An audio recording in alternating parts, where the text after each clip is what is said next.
This call is now being recorded. Sarath കേൾക്കുന്നുണ്ടല്ലോ അല്ലേ? കേൾക്കാം. Okay. A very good evening to one and all. Welcome to the second day of the webinar series on the topic self-care as part of the World Mental Health Day. നിങ്ങൾക്ക് എല്ലാവർക്കും in the first day talk nurturing yourself on the topic ലായിരുന്നു. അതിൽ class എടുത്തത് Calicut university psychology ഡിപ്പാർട്ട്മെന്റിലെ assistant പ്രൊഫസറായ doctor Neethulal ma'am ആണ്. Ma'am ഇന്നും ഈ വെബിനാറിൽ ജോയിൻ ചെയ്യുമെന്ന് പറഞ്ഞിരുന്നു. ജോയിൻ ചെയ്തിട്ടുണ്ടോ എന്ന് അറിയില്ല. വളരെ ഇൻഫോർമേറ്റീവ് ആയിട്ടുള്ള ഒരുപാട് ആസ്പെക്ട്സ് കവർ ചെയ്ത് വളരെ കോമ്പാക്റ്റ് ആയിട്ട് ആ ഒരു സബ്ജക്ട് അല്ലെങ്കിൽ ഒരു ടോപ്പിക് നമ്മുടെ മുന്നിൽ മാം അവതരിപ്പിക്കുകയുണ്ടായി. മാമിനോടുള്ള നന്ദി രേഖപ്പെടുത്തിക്കൊള്ളുന്നു. ഇന്ന് നമ്മളുടെ കൂടെ ഉള്ളത് വളരെ സ്പെഷ്യൽ ആയിട്ടുള്ള ഒരു ഗസ്റ്റ് ആണ്. Mindfulness in and as self care എന്ന ടോപ്പിക്കിൽ ക്ലാസ് എടുക്കാൻ വേണ്ടിയിട്ട് ആലപ്പുഴ മെഡിക്കൽ കോളേജ്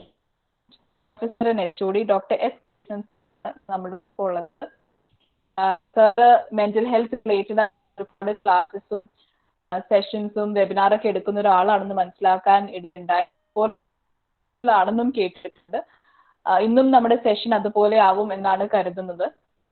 അതോടൊപ്പം നമ്മളുടെ ഡിപ്പാർട്ട്മെന്റിലെ ഡയറക്ടർ ആൻഡ് എച്ച്ഒഡി ആയ പ്രൊഫസർ ഡോക്ടർ PT ബാബുരാജ്, എൻ്റെ കൊളീഗും കൗൺസിലറുമായ ശരത്, യൂണിവേഴ്സിറ്റിയിലെ teaching non teaching staff Lekha മാമും നമ്മളോട് ജോയിൻ ചെയ്യുന്നുണ്ട്. വേരിയസ് ഡിപ്പാർട്ട്മെന്റ്സിലെ സ്റ്റുഡൻറ് അതോടൊപ്പം ഓരോരുത്തരെയും തന്നെ സ്വാഗതം ചെയ്തുകൊള്ളുന്നു. ഇന്നലെ അത്യാവശ്യം ഒരു ഇൻട്രൊഡക്ഷൻ തന്നതുകൊണ്ട് ഇന്നും വലിച്ചു നീട്ടുന്നില്ല, വേഗം തന്നെ നമ്മൾക്ക് ടോക്കിലേക്ക് പോകാവുന്നതാണ്. ശരത് സാറ് ബാബുരാജ് സാറ് വന്നിട്ടുണ്ടെങ്കിൽ ജോയിൻ ചെയ്തിട്ടുണ്ടോ?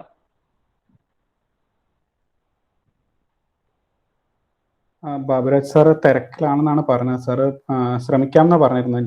ഇൻ ബിറ്റ്വീൻ ജോയിൻ ചെയ്യുമായിരിക്കാം. ഓക്കെ. എന്നാൽ അപ്പോഴേക്കും നമ്മളുടെ റിസോഴ്സ് പേഴ്സണെ ഇൻട്രൊഡ്യൂസ് ചെയ്യാനായിട്ട് ഞാൻ ശരത്തിനെ ക്ഷണിക്കുന്നു.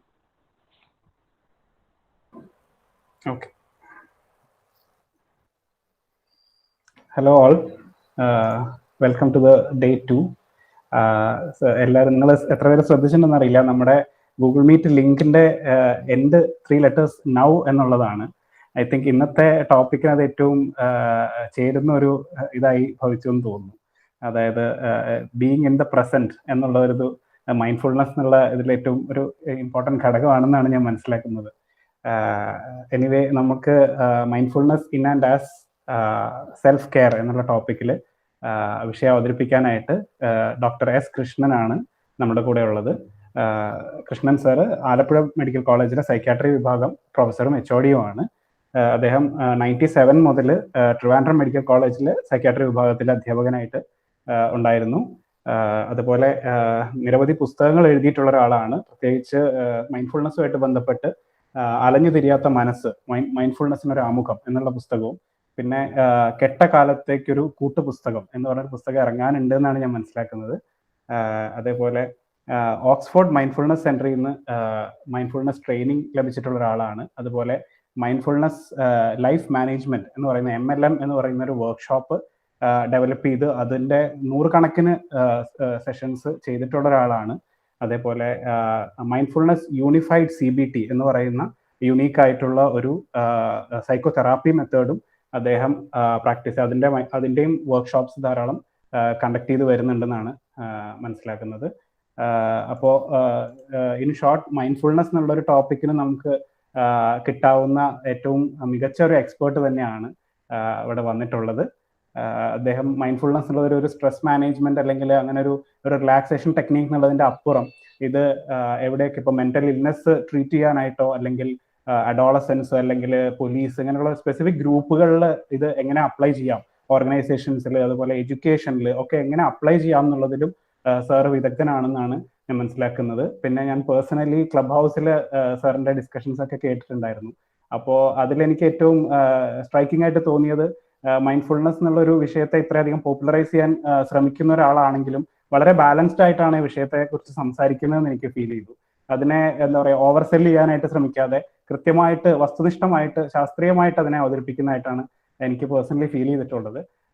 അതിൻ്റെ പോസിറ്റീവ്സ് ആൻഡ് നെഗറ്റീവ്സ് എന്നുള്ള തരത്തിൽ തന്നെയാണ് സർ അവതരിപ്പിച്ചിട്ടുള്ളത്. എനിവേ ദീർഘിപ്പിക്കുന്നില്ല. Over to you sir.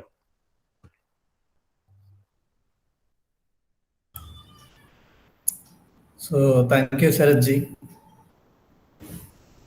ഞാൻ ഇത്രയൊക്കെ ആണെന്ന് ഓർമ്മിപ്പിച്ചതിന് വളരെ നന്ദി.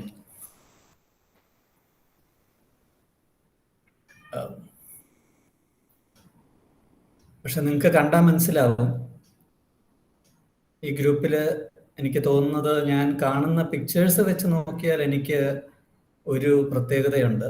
തലയിൽ പ്രത്യേകിച്ചൊന്നും ഇല്ലാത്തയാളാണ്. ഞാനിന്ന് നിങ്ങളോട് സംസാരിക്കാൻ പോകുന്നത് മൈൻഡ്ഫുൾനെസ് എന്ന വിഷയത്തെക്കുറിച്ചാണ്. കഴിയുന്നത്ര എൻ്റെ പ്രസൻറ്റേഷൻ സിമ്പിളാക്കാൻ നോക്കിയിട്ടുണ്ട്. But at the end you can ask any questions. Any question എന്ന് പറയുന്നത് അഹങ്കാരം കൊണ്ടല്ല.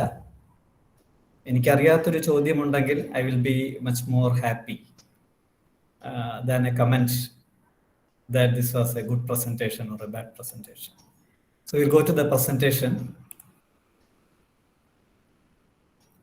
Slides കാണാമല്ലോ സർ? സർ കാണാം. അപ്പോൾ എനിക്ക് നിങ്ങളെ ആരെയും കാണാൻ പറ്റില്ല. എന്തെങ്കിലും ഓഡിയോയിലോ വീഡിയോയിലോ എന്തെങ്കിലും ബുദ്ധിമുട്ടുണ്ടാവുകയാണെങ്കിൽ ആരെങ്കിലും പറഞ്ഞാൽ മാത്രമേ ഞാൻ അറിയുകയുള്ളൂ. Mindfulness in and as self-care. That is our topic for today. A better world starts with the best version of me എന്ന് പറയാറുണ്ട്. അതായത് എൻ്റെ തന്നെ നല്ല ഒരു വേർഷൻ വെച്ചിട്ടാണ് നല്ല ഒരു ലോകം ഉണ്ടാകുന്നത്.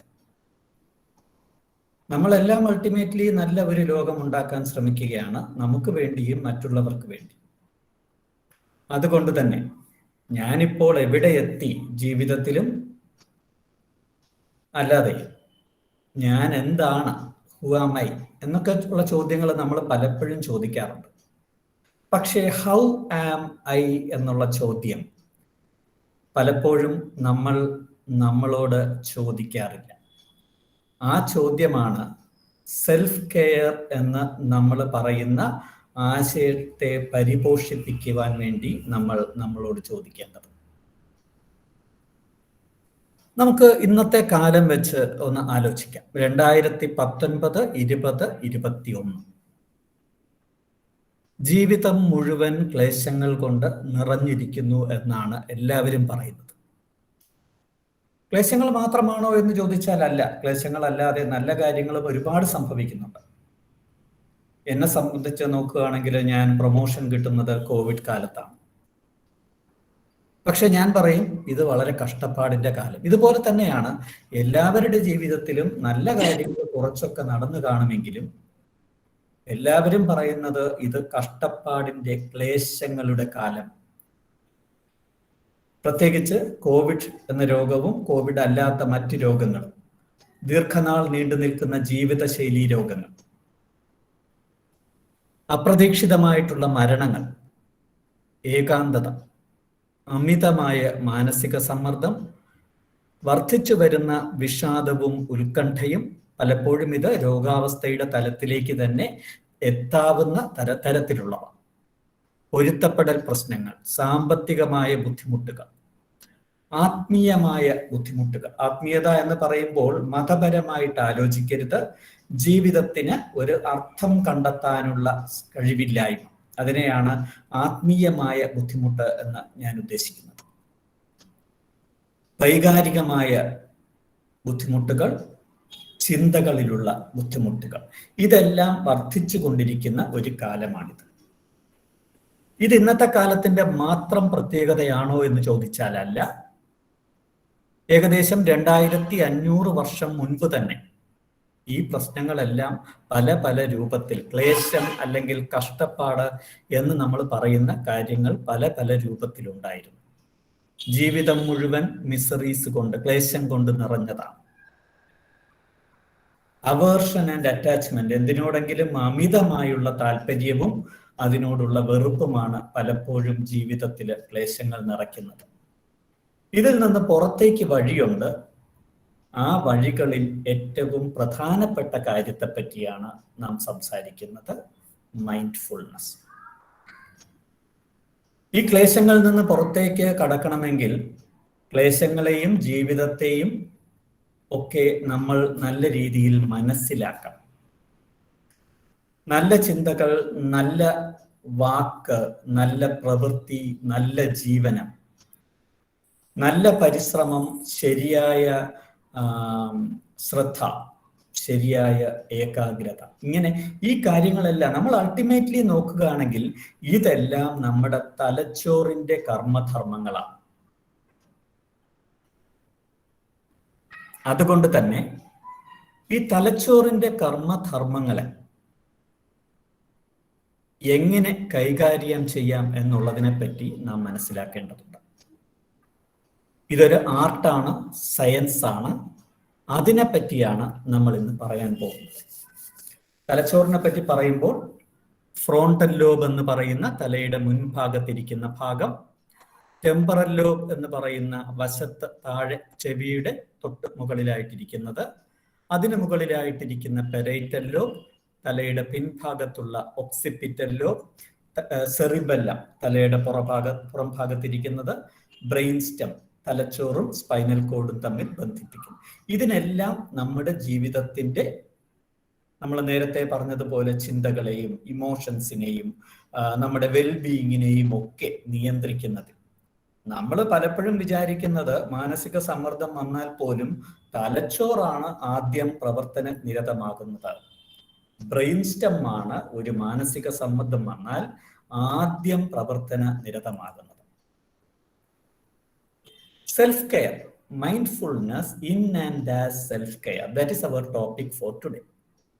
എന്ന് വെച്ചാൽ മൈൻഡ്ഫുൾനെസ് എങ്ങനെ സെൽഫ് കെയറിന് ഉപയോഗിക്കാം, സെൽഫ് കെയറിന് ഉപയോഗിക്കുന്ന മാർഗങ്ങളിലേക്ക് എങ്ങനെ മൈൻഡ്ഫുൾനെസ് കടത്തിക്കൊണ്ടുവരാം. Self care means asking one self what one needs and following through on the honest answer. എന്താണ് നമുക്ക് വേണ്ടത്? ഏതവസരത്തിൽ? ദൈനംദിന ജീവിതത്തിലെ അവസരങ്ങളിൽ, പ്രശ്നഭരിതമായ ജീവിതത്തിലെ അവസരങ്ങളിൽ, വളരെ ക്രൈസിസ് ഉള്ള സന്ദിഗ്ധ ഘട്ടങ്ങളിൽ എന്തൊക്കെയാണ് നമുക്ക് വേണ്ടത്? ഇത് തിരിച്ചറിയുക എന്നുള്ളതാണ് സെൽഫ് കെയറിന്റെ ആദ്യത്തെ പടി.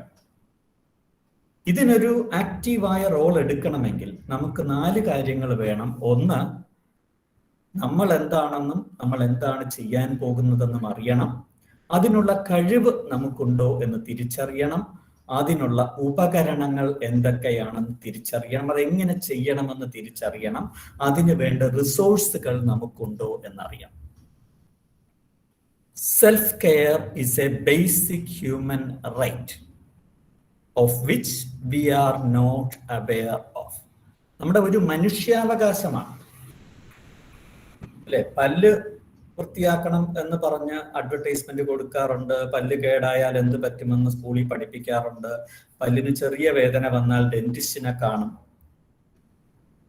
ഡെന്റൽ ഡോക്ടേഴ്സിനെ കാണാൻ ആൾക്കാർക്ക് മടിയൊന്നുമില്ല. പക്ഷെ മെന്റൽ ഡോക്ടേഴ്സിനെയും മെന്റൽ ഹെൽത്ത് പ്രൊഫഷണൽസിനെയും, even though mental health is very important, അതിനു വേണ്ടി നമ്മൾ ഒട്ടും സമയം, ഒരു ദിവസം 5 മിനിറ്റ് പോലും നമ്മൾ സമയം ചിലവാക്കാറില്ല എന്നുള്ളത്. നമ്മൾ നേരത്തെ പറഞ്ഞു, ഈ സെൽഫ് കെയറിലേക്ക്, സെൽഫ് കെയർ എന്ന് പറയുന്നത് കൊണ്ട് നമ്മൾ ഉദ്ദേശിക്കുന്നത് നമ്മുടെ ചിന്തകൾ, നമ്മുടെ വികാരങ്ങൾ, നമ്മുടെ ബോഡി, ഇതുപോലെയുള്ള കാര്യങ്ങളെയെല്ലാം ശ്രദ്ധിക്കുക, സ്വയം ശ്രദ്ധിക്കുക എന്നുള്ളതാണ്. പക്ഷെ ഈ ശ്രദ്ധിക്കുന്നത് പലപ്പോഴും നമ്മുടെ തലയ്ക്കകത്തിരിക്കുന്ന 1.5 കിലോയോളം ഭാരം വരുന്ന ഒരു കോളിഫ്ലവർ പോലത്തെ, ഈ പടം കണ്ടാൽ പലപ്പോഴും, ഈ പടം അടുത്ത് വെച്ച് പോലും നമുക്ക് ചിലപ്പം ഭക്ഷണം കഴിക്കാൻ പറ്റിയെന്ന് വരത്തില്ല, ഇതുപോലത്തെ വൃത്തികെട്ട ഒരു കാര്യമാണ് തീരുമാനിക്കുന്നത്. Medial prefrontal cortex, medial posterior, parietal cortex, limbic system, വികാരങ്ങളെ നിയന്ത്രിക്കുന്ന ഭാഗം, സിംഗുലേറ്റ് കോർട്ടക്സ്, ഇങ്ങനെ ഒരുപാട് മസ്തിഷ്ക ഭാഗങ്ങളാണ് നമ്മുടെ സെൽഫ് കെയർ എങ്ങനെ ആയിരിക്കണം എന്ന് തീരുമാനിക്കുന്നത്. സെൽഫ് കെയർ നമ്മൾ എടുക്കാൻ തീരുമാനിച്ചു കഴിഞ്ഞാൽ, to take care of the self we have innumerable number of methods. ഏതാണ് ശരി തെറ്റ് എന്നൊന്നും ഞാൻ പറയുന്നില്ല. Acupuncture, relaxation techniques, music therapy, play therapy, group, ഇങ്ങനെ ഒരുപാട് സാധനങ്ങൾ നമുക്ക് അവൈലബിൾ ആണ്. Mindfulness is only one of the methods of self care എന്ന് വിശ്വസിക്കുന്ന ആൾക്കാരുണ്ട്. Even though I don't believe it is only one of the methods, I think that will be a good point to start our discussion. Mindfulness is only one of the methods. Why this is special എന്നുള്ളതിനെ പറ്റിയാണ് നമ്മൾ പറയാൻ പോകുന്നത്. Self care എപ്പോഴാണ് വേണ്ടത്? Self care വേണ്ടത് നമ്മുടെ സെൽഫിനൊരു ഭീഷണി വരുമെന്ന് നമ്മൾ ചിന്തിക്കുമ്പോഴാണ്. ഈ ഭീഷണി വരുന്നത് പലപ്പോഴും റിയലിസ്റ്റിക് ആയിട്ടും ഇമാജിനറി ആയിട്ടുമുള്ള കമ്പോണൻസ് കൊണ്ടുവരാം. ഫോർ എക്സാമ്പിൾ, നമുക്ക് ഒരു വരട്ട് ചൊറി വന്നു എന്ന് വെക്കുക, സോറിയാസിസ് വന്നു എന്ന് വെക്കുക, വഴി കൂടി പോകുമ്പോൾ ആക്സിഡന്റിൽ പെട്ടു, കാലൊടിഞ്ഞു എന്ന് വെക്കുക. അവിടെ നമുക്ക് വേണ്ടത് റിയലിസ്റ്റിക് ആയിട്ടുള്ള മാർഗങ്ങളാണ്. ഡോക്ടറെ കാണണം, ഓയിൻമെന്റ് തേക്കണം, വേണ്ടി വന്നാൽ പ്ലാസ്റ്റർ ഇടണം, അല്ലെങ്കിൽ വേണ്ടി വന്നാൽ സർജറി ചെയ്യണം. അതുപോലെ മാനസികമായിട്ടുള്ള സെൽഫ് കെയറിന് റിയലിസ്റ്റിക് ആയിട്ടുള്ള ബുദ്ധിമുട്ടുകൾക്ക് സ്ട്രെസ്സേഴ്സിന് നമ്മൾ ഉപയോഗിക്കുന്നത് ജീവിത നിപുണതകളാണ്. ലോകാരോഗ്യ സംഘടന പറഞ്ഞിട്ടുള്ള 10 ജീവിത നിപുണതകൾ. അത് വളരെ ബ്രോഡ് ടോപ്പിക് ആയതുകൊണ്ട് ഞാൻ അതിനകത്തേക്ക് പോകുന്നില്ല. സമയം കിട്ടുമെങ്കിൽ അവസാനം അതിനെപ്പറ്റി നമുക്ക് സൂചിപ്പിക്കാം. അപ്പൊ ഇത്തരം ജീവിത നിപുണതകളാണ് റിയലിസ്റ്റിക് ആയിട്ടുള്ള പ്രശ്നങ്ങൾ ഉണ്ടാകുമ്പോൾ നമ്മെ സംരക്ഷിക്കുന്നത്. അതേസമയം നമ്മുടെ ജീവിതത്തിന്റെ മിക്കവാറും പ്രശ്നങ്ങളെല്ലാം തന്നെ റിയലിസ്റ്റിക് ആണെങ്കിൽ പോലും അതിനോടൊപ്പം ഒരു ഇമാജിനേഷൻ കാണും. ചിന്തകളിൽ നിന്നും വികാരങ്ങളിൽ നിന്നും നമ്മൾ ഉണ്ടാക്കുന്ന വലിയ ഒരു ഇമാജിനേഷന്റെ കോട്ടയ്ക്കകത്താണ് നമ്മൾ ജീവിക്കുന്നത്. അത്തരം ഇമാജിനറി സ്ട്രെസ്സേഴ്സ് അല്ലെങ്കിൽ ഇമാജിനറി ഭീഷണികൾ വന്നു കഴിഞ്ഞാൽ നമുക്ക് ഉപയോഗിക്കാൻ പറ്റിയ ഒരു മാർഗമാണ് മൈൻഡ്ഫുൾനെസ്. ഈ റിയലിസ്റ്റിക് എന്ന് നമ്മൾ പറയുന്ന ഭീഷണികൾക്കും വലിയ ഒരു കമ്പോണന്റ് ഇമാജിനേഷൻ്റെതുണ്ട്. അതുകൊണ്ട് തന്നെ റിയലിസ്റ്റിക് ആയിട്ടുള്ള ജീവിതത്തിലെ ബുദ്ധിമുട്ടുകൾക്കും മൈൻഡ്ഫുൾനെസ് പ്രയോജനപ്രദമാണ് എന്ന് കണ്ടെത്തിയിട്ടുണ്ട്. Why is self-care important? Self-care is preventive. For example, പുറത്തോട്ട് ഇറങ്ങുമ്പോൾ കോവിഡ് വരാതിരിക്കാൻ മാസ്ക് വെക്കുന്നുണ്ട്. കുറച്ചു നാൾ മുമ്പ് വരെ ഗ്ലൗസ് ഇടുമായിരുന്നു, സാനിറ്റൈസർ കൊണ്ടുപോകും, ആൾക്കാരുടെ മുഖത്തോട് അടുത്ത് ചെന്ന് നമ്മൾ സംസാരിക്കാറില്ല. ഇതെല്ലാം പ്രിവെന്റീവ് മെഷേഴ്സാണ്.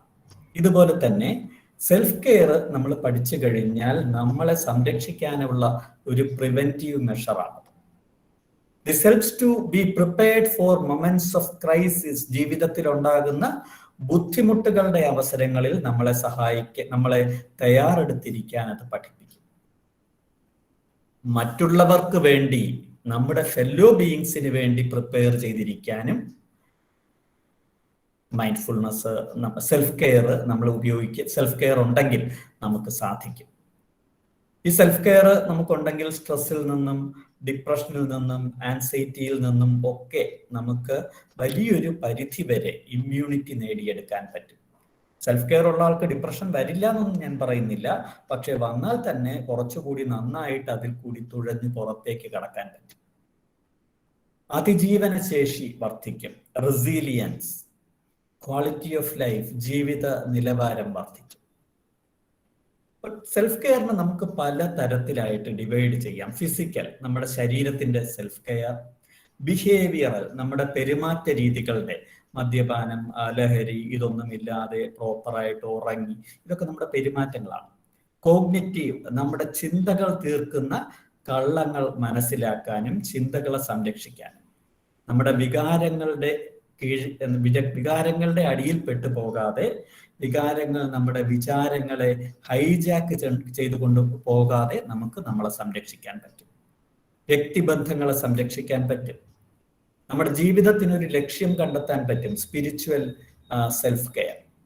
സാമ്പത്തികമായി സെൽഫ് കെയർ നോക്കിയാൽ പൈസ തരണമെന്നില്ല, പക്ഷെ ഉള്ള പൈസയ്ക്ക് സമാധാനമായിട്ട് എങ്ങനെ ജീവിക്കാൻ പറ്റും. സോഷ്യൽ സെൽഫ് കെയർ, സമൂഹവുമായി എങ്ങനെ പെരുമാറണം, ഇടപഴകണം എന്ന് നമുക്കറിയാൻ പറ്റും. അപ്പൊ നമ്മുടെ ടോപ്പിക് മൈൻഡ്ഫുൾനെസ് ആയതുകൊണ്ട് what is mindfulness, why mindfulness, how can we practice mindfulness, how can we learn, when and where we can practice, who can practice, practice എന്നുള്ള കാര്യങ്ങളെ പറ്റിയാണ് നമ്മൾ പറയാൻ പോകുന്നത്. when and where, നമ്മൾ ഈ മൈൻഡ്ഫുൾനെസ് ടെക്നിക്സ് എന്ന് പറയുന്നത്, മൈൻഡ്ഫുൾനെസിന്റെ പ്രധാന ഭാഗം എന്ന് പറയുന്നത് ഒരു മെഡിറ്റേഷൻ ആണെങ്കിലും മൈൻഡ്ഫുൾനെസ് ഒരു മെഡിറ്റേഷൻ അല്ല. അതുകൊണ്ട് തന്നെ സമയമില്ലാത്തവർക്ക് ക്ലോസറ്റിൽ ഇരുന്ന് വരെ പ്രാക്ടീസ് ചെയ്യാവുന്ന, ക്ലോസറ്റ് മെഡിറ്റേഷൻ എന്നൊക്കെ ചിലപ്പോൾ നമ്മൾ വിളിച്ചു കഴിഞ്ഞാൽ ആൾക്കാർക്ക് ദേഷ്യം വരും. സ്റ്റിൽ ഐ ഫീൽ ദാറ്റ് ക്ലോസറ്റിൽ ഇരുന്ന് വരെ നമുക്ക് പ്രാക്ടീസ് ചെയ്യാൻ പറ്റുന്ന സിമ്പിൾ ടെക്നിക്സ് ആണ് മൈൻഡ്ഫുൾനെസ് പ്രാക്ടീസിലുള്ളത്. ആദ്യമേ പറയാം, മൈൻഡ്ഫുൾനെസ് ഒരു മനോരോഗാവസ്ഥയുടെയും ചികിത്സയല്ല. മൈൻഡ്ഫുൾനെസ് ഒരു മനോരോഗാവസ്ഥയുടെയും ചികിത്സയല്ല. പക്ഷേ കൺവെൻഷണലായ psychotherapies, CBT, IPT, interpersonal therapy, ഇങ്ങനെയുള്ള സൈക്കോതെറാപ്പിയുടെ കൂടെ ചേർക്കുമ്പോൾ മൈൻഡ്ഫുൾനെസ് യൂണിഫൈഡ് സൈക്കോതെറാപ്പികൾ രൂപപ്പെടുന്നു എന്നുള്ളതാണ്. എന്താണ് mindfulness? Being present in the present, വർത്തമാന കാലത്തിലായിരിക്കുക എന്നുള്ളതാണ്. Be here now. ഇത് ജോൺ കാബറ്റ്സിൻ എന്ന് പറയുന്ന ഒരു അമേരിക്കൻ മോളിക്യുലർ ബയോളജിസ്റ്റാണ്. He was the person responsible for bringing mindfulness to the field of healthcare in 1970s. 1976 അടുപ്പിച്ച് അമേരിക്കയിലെ മസാച്യുസെറ്റ്സ് എന്ന് പറയുന്ന സർവകലാശാലയിൽ അദ്ദേഹം സ്ഥാപിച്ച മാനസിക സമ്മർദ്ദ ക്ലിനിക്കിലാണ് ആദ്യമായി മൈൻഡ്ഫുൾനെസ് പരിശീലിപ്പിച്ചു തുടങ്ങിയത്. ദീർഘകാലം നീണ്ടു നിൽക്കുന്ന രോഗാവസ്ഥകൾ, പെയിൻ സിംറ്റംസ്, ഇതിനൊക്കെ വേണ്ടിയിട്ടാണ് പരിശീലിപ്പിച്ചു തുടങ്ങിയത്. എന്താണ് മൈൻഡ്ഫുൾനെസ് എന്ന് നോക്കാം. വളരെ പ്രായോഗികമായതുകൊണ്ട് തന്നെ അദ്ദേഹത്തിന്റെ ഡെഫിനിഷൻസ് ആണ് ഞങ്ങൾ ഉപയോഗിക്കുന്നത്. Mindfulness refers to the awareness. അവയർനെസ്സിന് അവബോധം എന്നൊക്കെ പറയാം, പക്ഷെ കുറച്ച് മിസ്റ്റിക്കൽ ക്വാളിറ്റി ഉള്ളത് കൊണ്ട് നമുക്കൊരു തിരിച്ചറിവ് എന്നുള്ള വാക്കാണ്. It is the awareness cultivated by paying attention to the unfolding of moment to moment experience on purpose, with intention, with openness, curiosity and non-judgmental attitude. തുറന്ന മനസ്സോടെ, കൗതുകത്തോടെ, മുൻവിധികളൊന്നുമില്ലാതെ, ലക്ഷ്യബോധത്തോടുകൂടി മനഃപൂർവം ഒരു പ്രത്യേക രീതിയിൽ വർത്തമാനകാലത്തെ അനുനിമിഷം ശ്രദ്ധിക്കുന്നതിലൂടെ നാം നേടിയെടുക്കുന്ന തിരിച്ചറിവുകളെയാണ് മൈൻഡ്ഫുൾനെസ് എന്ന് പറയുന്നത്. ഡെഫിനിഷൻ കുറച്ച് കോംപ്ലിക്കേറ്റഡ് ആയിപ്പോയി തോന്നുന്നു. എന്നാലും കുറച്ചുകൂടി ഏറ്റവും സിംപ്ലിഫൈ ചെയ്ത് പറയാം. എന്താണോ നമ്മൾ ചെയ്തുകൊണ്ടിരിക്കുന്നത് അതിനെ ശ്രദ്ധിക്കുക, പ്രത്യേകിച്ച് മുൻവിധികളൊന്നും കൂടാതെ. ഇത്രയും മതി. നമ്മൾ എന്താണോ ചെയ്തുകൊണ്ടിരിക്കുന്നത് അതിനെ ശ്രദ്ധിക്കുക. നടക്കുമ്പോൾ നടക്കുന്നതിന് ശ്രദ്ധിക്കുക, കുളിക്കുമ്പോൾ കുളിക്കുന്നതിനെ ശ്രദ്ധിക്കുക, എഴുതുമ്പോൾ എഴുതുന്നതിനെ, മൂത്രമൊഴിക്കുമ്പോൾ മൂത്രമൊഴിക്കുന്നത് ശ്രദ്ധിക്കുക. ഈ ശ്രദ്ധ, the process of paying attention, ശ്രദ്ധിക്കുന്നതിനെയാണോ മൈൻഡ്ഫുൾനെസ് എന്ന് പറയുന്നത്, അതോ നമ്മൾ ഉപയോഗിക്കുന്ന ടെക്നിക്കിനെയാണോ, അതോ നമ്മുടെ പ്രാക്ടീസിനെയാണോ, അതോ നമുക്ക് കിട്ടുന്ന ഫലത്തെയാണോ? ഇതിനെല്ലാം മൈൻഡ്ഫുൾനെസ് എന്നുള്ളൊരു വാക്കിനകത്താണ് സാധാരണ നമ്മൾ ഉൾക്കൊള്ളിച്ചിരിക്കുന്നത്. പക്ഷേ നമുക്ക് തിരിച്ചറിവുകളാണ് പ്രാക്ടീസ് ചെയ്യുമ്പോൾ നമുക്ക് ലഭിക്കുന്ന തിരിച്ചറിവുകൾ, അതിനെയാണ് മൈൻഡ്ഫുൾനെസ് എന്ന് പറയുന്നത് എന്ന് നമുക്ക് തുടക്കത്തിൽ വിശ്വസിക്കാം. അപ്പൊ ഈ ശ്രദ്ധ കൂട്ടുന്നതാണോ മൈൻഡ്ഫുൾനെസ് എന്ന് ചിലർക്കെങ്കിലും സംശയം തോന്നും. ശ്രദ്ധിക്കുന്നതിലൂടെ നേടിയെടുക്കുന്ന തിരിച്ചറിവുകൾ എന്നാണല്ലോ നമ്മൾ പറഞ്ഞത്. ശ്രദ്ധ കൂട്ടുന്നതാണോ? ഒരു ബട്ടർഫ്ലൈയെ പോലെയാണ് മൈൻഡ്ഫുൾനെസ്. ഈ ബട്ടർഫ്ലൈക്ക് 2 ചിറകുണ്ട്. ഒരു ചിറക് ശ്രദ്ധ, മറ്റൊരു ചിറക് കമ്പാഷൻ. ഇന്നലെ നീതു മാഡം കമ്പാഷനെ പറ്റിയും ഫൊർഗീവ്നെസിനെ പറ്റിയും ഒക്കെ പറഞ്ഞു. കമ്പാഷൻ ആണ് 2ാമത്തെ ചിറക്. കമ്പാഷൻ ഇല്ലാത്ത ശ്രദ്ധയും ശ്രദ്ധയില്ലാത്ത കമ്പാഷനും മൈൻഡ്ഫുൾനെസ് അല്ല. Why is mindfulness a self care strategy? നമ്മൾ നേരത്തെ പറഞ്ഞു, നമുക്ക് എന്താണോ ആവശ്യം ദൈനംദിന ജീവിതത്തിൽ, ദൈനംദിനം ഉണ്ടാകുന്ന കൊച്ചു കൊച്ചു പ്രശ്നങ്ങളിൽ അല്ലെങ്കിൽ ക്രൈസിസ് സിറ്റുവേഷൻസിൽ എന്തൊക്കെയാണോ നമുക്ക് ആവശ്യം അത് തിരിച്ചറിയുക എന്നുള്ളത് സെൽഫ് കെയറിന്റെ ഒരു ഇമ്പോർട്ടൻറ്റ് മാർഗമാണ്. ഇതെല്ലാം തിരിച്ചറിയാൻ മൈൻഡ്ഫുൾനെസ് നമ്മളെ സഹായിക്കും. അതുകൊണ്ട് തന്നെയാണ് മൈൻഡ്ഫുൾനെസ്സിനെ ഒരു സെൽഫ് കെയർ സ്ട്രാറ്റജി എന്ന് പറയുന്നത്.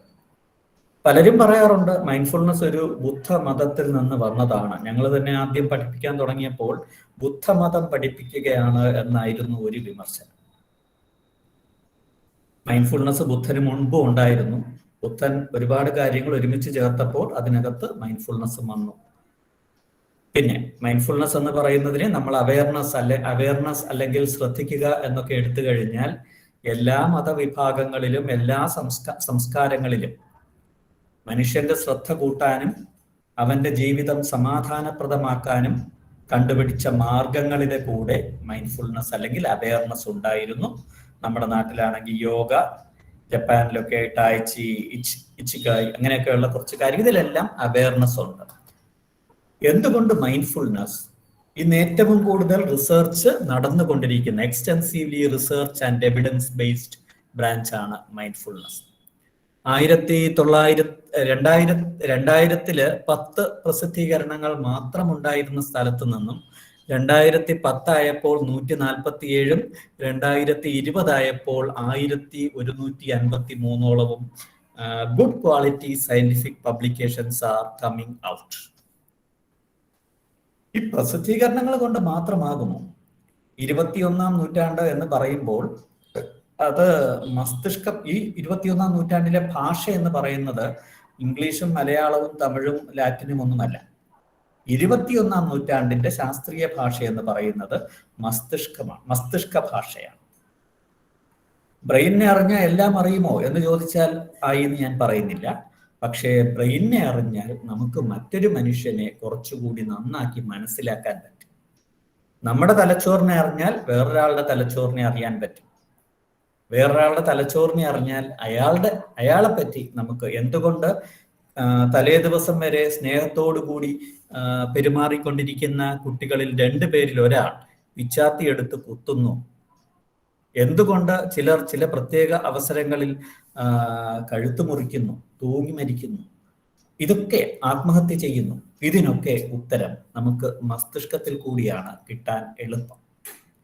ഇപ്പൊ മൈൻഡ്ഫുൾനെസ് പ്രാക്ടീസ് ചെയ്ത് കഴിഞ്ഞാൽ നമ്മുടെ തലച്ചോറിന്റെ ചിന്തിക്കുന്ന ഭാഗത്തിന്റെ കട്ടി കൂടും എന്നാണ് സാറാ ലാസർ എന്ന് പറയുന്ന ഒരു ന്യൂറോ സൈക്കോളജിസ്റ്റ് കണ്ടുപിടിച്ചത്. ഇതേ സാറാ ലാസർ തന്നെ കുറച്ചുനാൾ കഴിഞ്ഞപ്പോൾ 2006 തോന്നുന്നു 2ാമത്തെ ഗവേഷണം അവര് കണ്ടുപിടിച്ചു. നമ്മൾ റിലാക്സേഷൻ ട്രെയിനിങ്ങും മൈൻഡ്ഫുൾനെസ്സും തലച്ചോറിലെ വ്യത്യസ്ത പാതകളെയാണ് ആക്ടിവേറ്റ് ചെയ്യുന്നത്.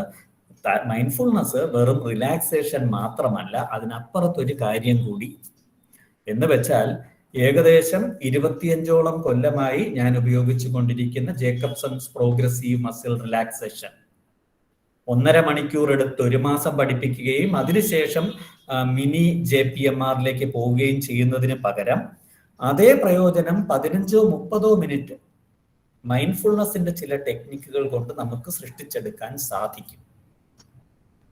സൈക്കോളജിയും സൈക്യാട്രിയും ഒക്കെ ന്യൂറോ സയൻസുമായിട്ട് ബന്ധപ്പെട്ട വിഷയങ്ങളായി വളർന്നുകൊണ്ടിരിക്കുന്ന ഒരു കാലഘട്ടമാണിത്.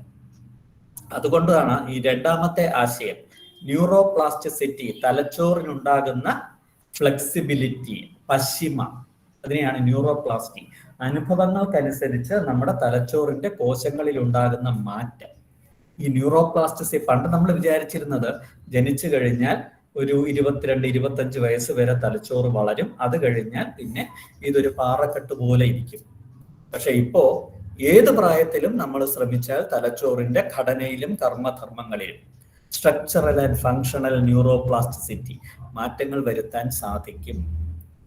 മൂന്നാമത്തേത് mindfulness meditation amygdala hijack. Amygdala hijack എന്ന് പറയുന്നത് നമ്മുടെ വിചാരങ്ങളെ ഓവർടേക്ക് ചെയ്ത് ഹൈജാക്ക് ചെയ്ത് വികാരങ്ങളുടെ കുത്തൊഴുക്കിൽ നമ്മുടെ വിചാരങ്ങളുടെ കൊച്ചു കൊച്ചു വീടുകൾ ഒലിച്ചു പോകുന്നത് തടയാൻ പറ്റും.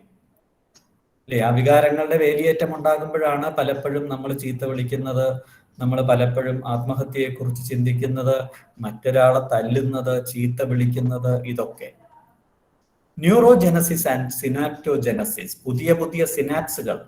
തലച്ചോറിലെ കോശങ്ങളെ ന്യൂറോൺ എന്ന് പറയുന്നു. ഈ 2 ന്യൂറോണുകൾ തമ്മിലുള്ള കണക്ഷന് സിനാപ്സ് എന്ന് പറയുന്നു. സിനാപ്സുകളുടെ എണ്ണം കൂട്ടും, ന്യൂറോൺസിന്റെ എണ്ണം കുറയാതെ സംരക്ഷിക്കും. മിറർ ന്യൂറോൺ ആക്ടിവേഷൻ അഥവാ അനുകരണ കോശങ്ങൾ. തലച്ചോറിലുള്ള ചില കോശങ്ങളെയാണ്, പ്രത്യേകതരം കോശങ്ങളെയാണ് അനുകരണ കോശങ്ങൾ എന്ന് പറയുന്നത്. ഈ അനുകരണ കോശങ്ങൾ എമ്പതി അഥവാ തന്മയീഭാവം എന്ന് പറയുന്ന ഒരു വികാരവുമായി ബന്ധിച്ചിട്ടുണ്ട്. എമ്പതി, ഈ മിറർ ന്യൂറോൺസിന്റെ ആക്ടിവേഷൻ കൊണ്ടാണ് എമ്പതി വരുന്നത്.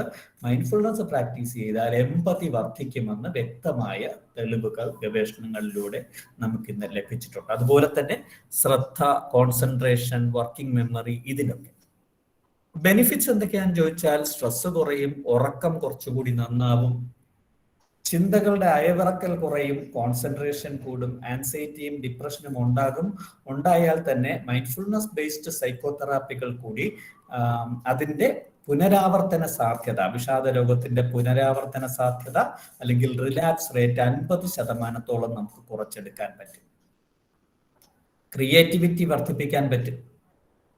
റെഡ്യൂസസ് ഏജിങ് എന്ന് വെച്ചാൽ മൈൻഡ്ഫുൾനെസ് പഠിക്കുന്ന ആള് പ്രായമായി മരിക്കില്ല എന്നൊന്നുമല്ല, കോശങ്ങളുടെ ഏജിങ്ങും ക്യാൻസർ വരാനുള്ള സാധ്യതയും കുറയ്ക്കാൻ പറ്റും.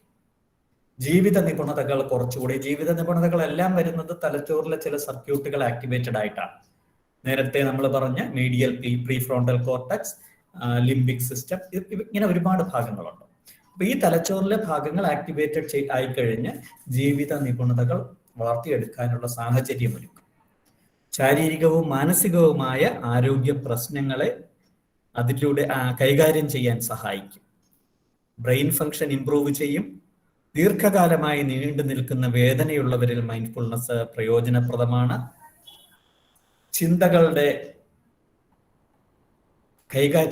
കൈകാര്യം ചെയ്യാൻ കൂടുതൽ കഴിവ് നമുക്ക് കിട്ടും. കോഗ്നിറ്റീവ് ഫ്ലെക്സിബിലിറ്റി, വികാരങ്ങളുടെ സന്തുലിതാവസ്ഥ മെയിൻറ്റെയിൻ ചെയ്യാൻ പറ്റും. സ്വയം ഹാനികരമാകുന്ന പെരുമാറ്റ രീതികൾ കുറയ്ക്കാൻ പറ്റും.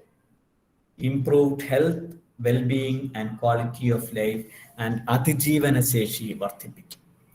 എങ്ങനെയാണ് മൈൻഡ്ഫുൾ ആവുക? എന്തിനെങ്കിലും കാര്യത്തിൽ ശ്രദ്ധിക്കുമ്പോൾ നമ്മുടെ മനസ്സിന് അലഞ്ഞു തിരിയാനുള്ള ഒരു ശേഷിയും, അപ്പൊ ഈ മനസ്സ് അലഞ്ഞു തിരിയുന്നത് കുറയ്ക്കുകയും നമ്മൾ അനുഭവിക്കുന്ന കാര്യങ്ങളെ കൃത്യമായി നേരിട്ട് തിരിച്ചറിഞ്ഞ് അനുഭവിക്കാൻ ശ്രദ്ധിക്കുന്നതിലൂടെ നമുക്ക് സാധിക്കും. സാധാരണഗതിയിൽ ജീവിതത്തിലെ ഏറ്റവും ബുദ്ധിമുട്ടുള്ള കാര്യമാണ് ബീയിങ് ഇൻ ദ പ്രസന്റ്, വർത്തമാന കാലത്തിലായിരിക്കുക. കാരണം നമ്മുടെ മനസ്സ് അലഞ്ഞു തിരിയുന്ന ഒരു ഊരുതണ്ടിയ പോലെയാണ്. ഇപ്പം ഡോക്ടർ കൃഷ്ണനാണെങ്കിലും ശരത് സാർ ആണെങ്കിലും ആരാണെങ്കിലും, നമ്മുടെ മുഖ്യമന്ത്രിയോ ആരായാലും, നമ്മുടെ പ്രധാനമന്ത്രിയോ, ഭൂമിയിലുള്ള ഏത് മനുഷ്യൻ, തലച്ചോറ് ഒരു അലഞ്ഞു തിരിയുന്ന ഊരുതണ്ടിയെ പോലെയാണ്. ഒരിടത്ത് ഇരിക്കത്തില്ല. കസേര ഇരുത്തിയാൽ നമ്മളൊക്കെ കുറച്ചു നേരം ഇരിക്കും. പക്ഷേ നമ്മുടെ മനസ്സ് അങ്ങനെയല്ല. പെട്ടെന്ന് ഇറങ്ങും, ഒന്നുകിൽ പാസ്റ്റിലേക്ക് പോകും, വേണ്ടതും വേണ്ടാത്തതുമായ മെമ്മറീസ് ഒക്കെ തപ്പിക്കൊണ്ടുവരും. അതിനെ നമുക്ക് മറക്കാൻ പറ്റത്തില്ല. മറക്കാൻ ശ്രമിക്കും തോറും കൂടുതൽ ഓർമ്മ വരും. അതല്ലെങ്കിൽ ഭാവിയിലേക്ക് പോയി ഭാവിയെ പറ്റി നമുക്കുള്ള ആശങ്കകൾ പെറുക്കിക്കൊണ്ടുവരും. ഇത് രണ്ടും കൂടെ ചേർത്തിട്ടാണ് നമ്മുടെ വർത്തമാനകാല നിമിഷത്തെ കുളമാക്കുന്നത്. പാസ്റ്റും ഫ്യൂച്ചറും ചേർന്ന് ഉണ്ടാക്കുന്ന പ്രസന്റ്. അതുകൊണ്ട് തന്നെയാണ് if we can manage the present we can manage or we can take care of our self.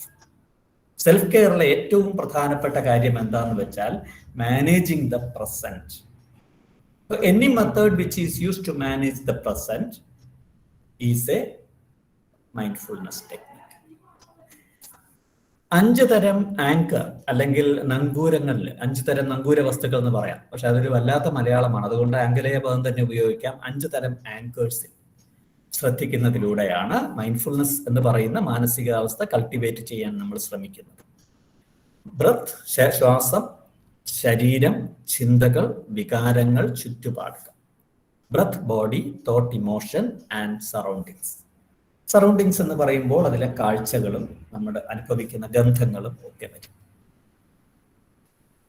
ഈ 5 കാര്യങ്ങളിൽ ശ്രദ്ധിക്കുന്നതിലൂടെ നമ്മൾ കുറെ തിരിച്ചറിവുകൾ നേടുകയാണ്. ശ്വാസത്തിൽ ശ്രദ്ധിക്കുന്നു. പുറത്ത് നമ്മൾ നോക്കുമ്പോൾ ശ്വാസത്തിൽ മാത്രമേ ശ്രദ്ധിക്കുന്നുള്ളൂ.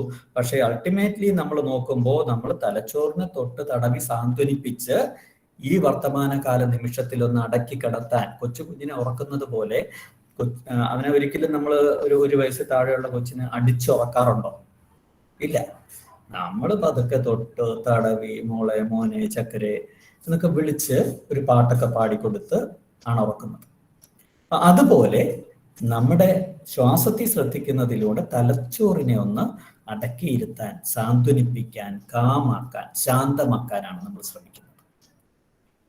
ശ്വാസത്തിൽ തുടങ്ങി അത് കഴിഞ്ഞാൽ നമ്മൾ ശരീരത്തെ ഒന്ന് അടക്കിയിരുത്താം. ശ്വാസവും ശരീരവും ശ്രദ്ധിക്കാൻ നമുക്ക് പറ്റിക്കഴിഞ്ഞാൽ പിന്നെ നമ്മൾ ചിന്തകളെയും വികാരങ്ങളെയുമാണ്. നമ്മുടെ മനസ്സിന്റെ ഈ പ്രസന്റേഷൻ കേട്ടുകൊണ്ടിരിക്കുന്ന എല്ലാവരുടെയും മനസ്സ് ഒന്ന് ആലോചിച്ച് നോക്കുക. അലഞ്ഞു തിരിഞ്ഞ് അവിടെയും ഇവിടെയും നടക്കുന്ന ഓരോ സാധനങ്ങൾ കളക്ട് ചെയ്ത്, ഈ കളക്ട് ചെയ്യുന്നതിൽ നല്ല കാര്യങ്ങൾ ഒന്നും കാണത്തില്ല. അതേസമയം ചീത്ത അല്ലെങ്കിൽ നമുക്ക് വേണ്ടാത്ത കാര്യങ്ങൾ മാത്രമേ കാണത്തുള്ളൂ. അത് മനസ്സിലിട്ട് അയവിറക്കി ചില കഥയുണ്ടാക്കി അത് സത്യമാണെന്ന് സ്വയം വിശ്വസിച്ച് അതിൽ കെട്ടിത്തൂങ്ങിയിരിക്കും. ഇതാണ് നമ്മുടെ ചിന്തകളുടെ പ്രത്യേകത.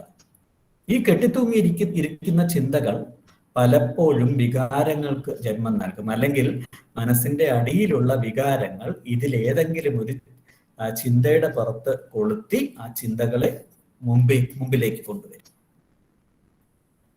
ഈ ചിന്തകളെയും വികാരങ്ങളെയും ശ്രദ്ധിക്കുക എന്ന് പറയുന്നത് മൈൻഡ്ഫുൾനെസ് പരിശീലനത്തിലെ ഏറ്റവും പ്രധാനപ്പെട്ട ഒരു ഭാഗമാണ്.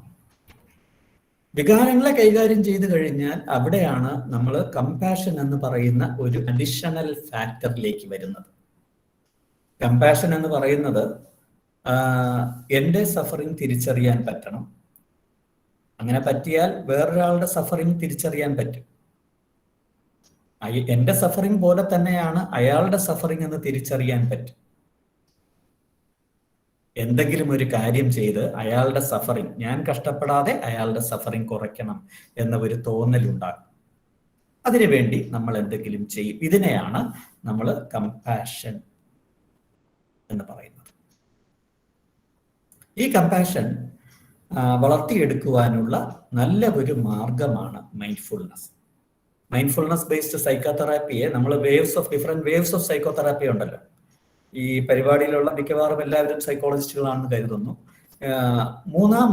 തേർഡ് വേവ് ഓഫ് സൈക്കോതെറാപ്പീസ് ആണ് മൈൻഡ്ഫുൾനെസ് ബേസ്ഡ് സൈക്കോതെറാപ്പീസ്.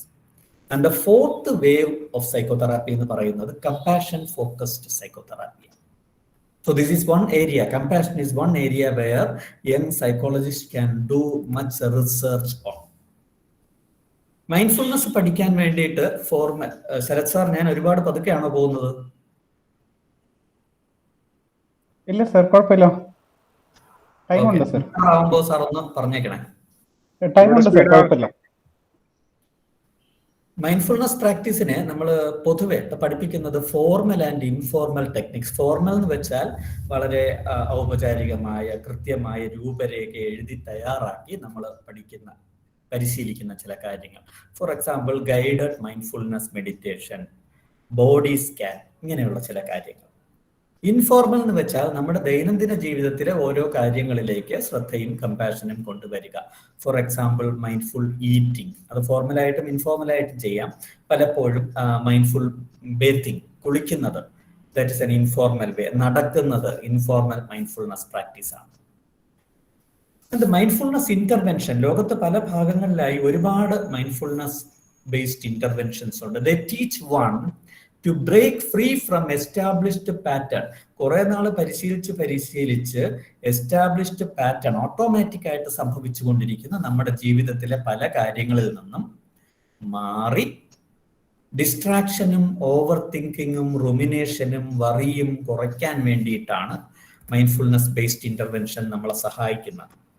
പ്രധാനമായി പല DBT, ഡയലക്റ്റിക്കൽ ബിഹേവിയർ തെറാപ്പി പോലെയുള്ള മൈൻഡ്ഫുൾനെസ് ബേസ്ഡ് പല സൈക്കോതെറാപ്പീസും പറയുന്നത് അറ്റൻഷൻ കൂട്ടുക, ഇമോഷൻസ് റെഗുലേറ്റ് ചെയ്യാൻ സഹായിക്കുക, അസ്വസ്ഥതകൾ, ഡിസ്ട്രസ് കുറയ്ക്കുക, ഇന്റർപേഴ്സണൽ വ്യക്തിബന്ധങ്ങളിലെ അസ്വസ്ഥതകളെ സഹിക്കാനുള്ള കഴിവ്, ഇത് 4 കിട്ടുവാൻ വേണ്ടിയിട്ടാണ്.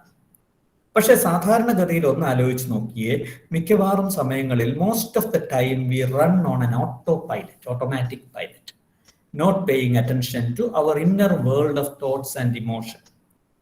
നമ്മൾ വിചാരിക്കും ഇത് പേഷ്യന്റിന് മാത്രമേ ഇങ്ങനെ വരത്തുള്ളൂ. പക്ഷെ നമ്മൾ ശ്രദ്ധിക്കാറില്ലെങ്കിലും ഇതൊക്കെ തന്നെയാണ് എന്റെയും നിങ്ങളുടെയും മനസ്സിലെല്ലാം.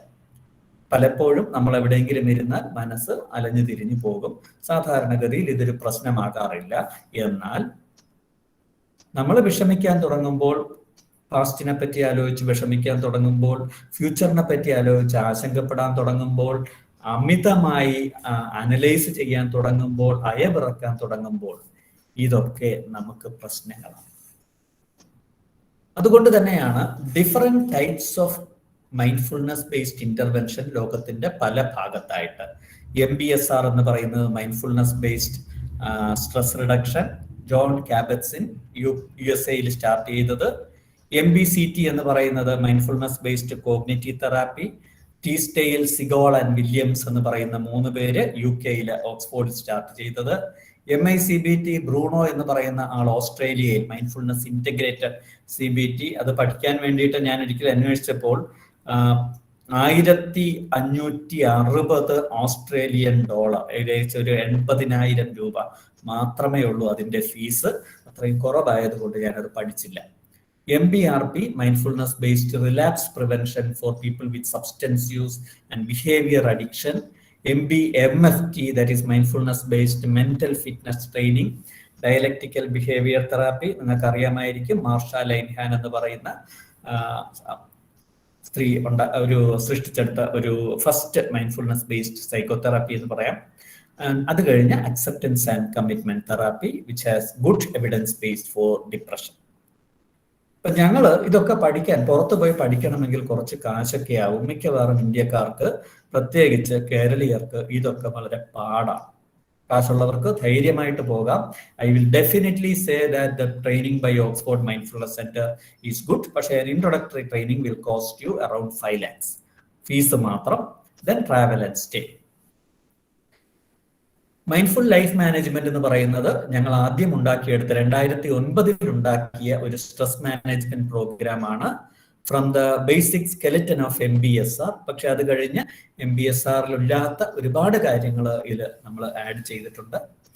മൈൻഡ്ഫുൾനെസ് യൂണിഫൈഡ് കോഗ്നിറ്റീവ് തെറാപ്പി എന്ന് പറയുന്നത് 2016 മുതൽ ഞങ്ങൾ നടത്തുന്ന കോഗ്നിറ്റീവ് ബിഹേവിയർ തെറാപ്പിയാണ്. Mindfulness based cognitive behaviour therapy.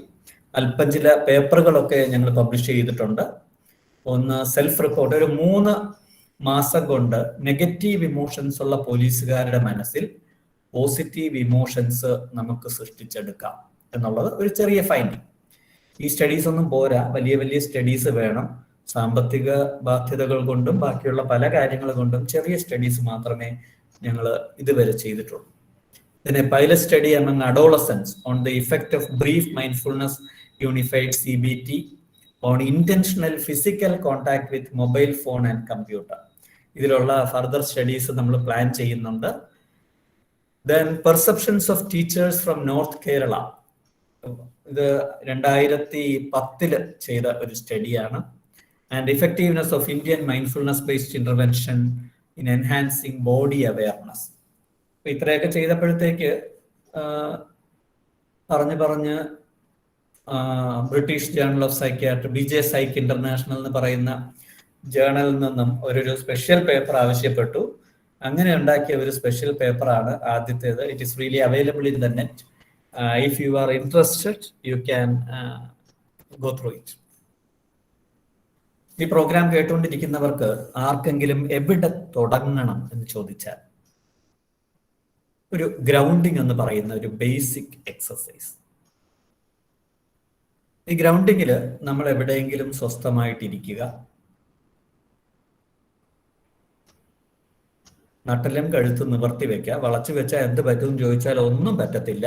പക്ഷേ ബേസിക്കലി നമ്മൾ എന്ത് കാര്യവും പഠിക്കുമ്പോൾ, ഒരു സൈക്കിൾ ഓട്ടിക്കാൻ പഠിക്കുമ്പോൾ പോലും നട്ടലൊന്ന് നിവർത്തി വെച്ചിരിക്കണം, തല സൈഡിലോട്ട് പോവാതെ നോക്കണം.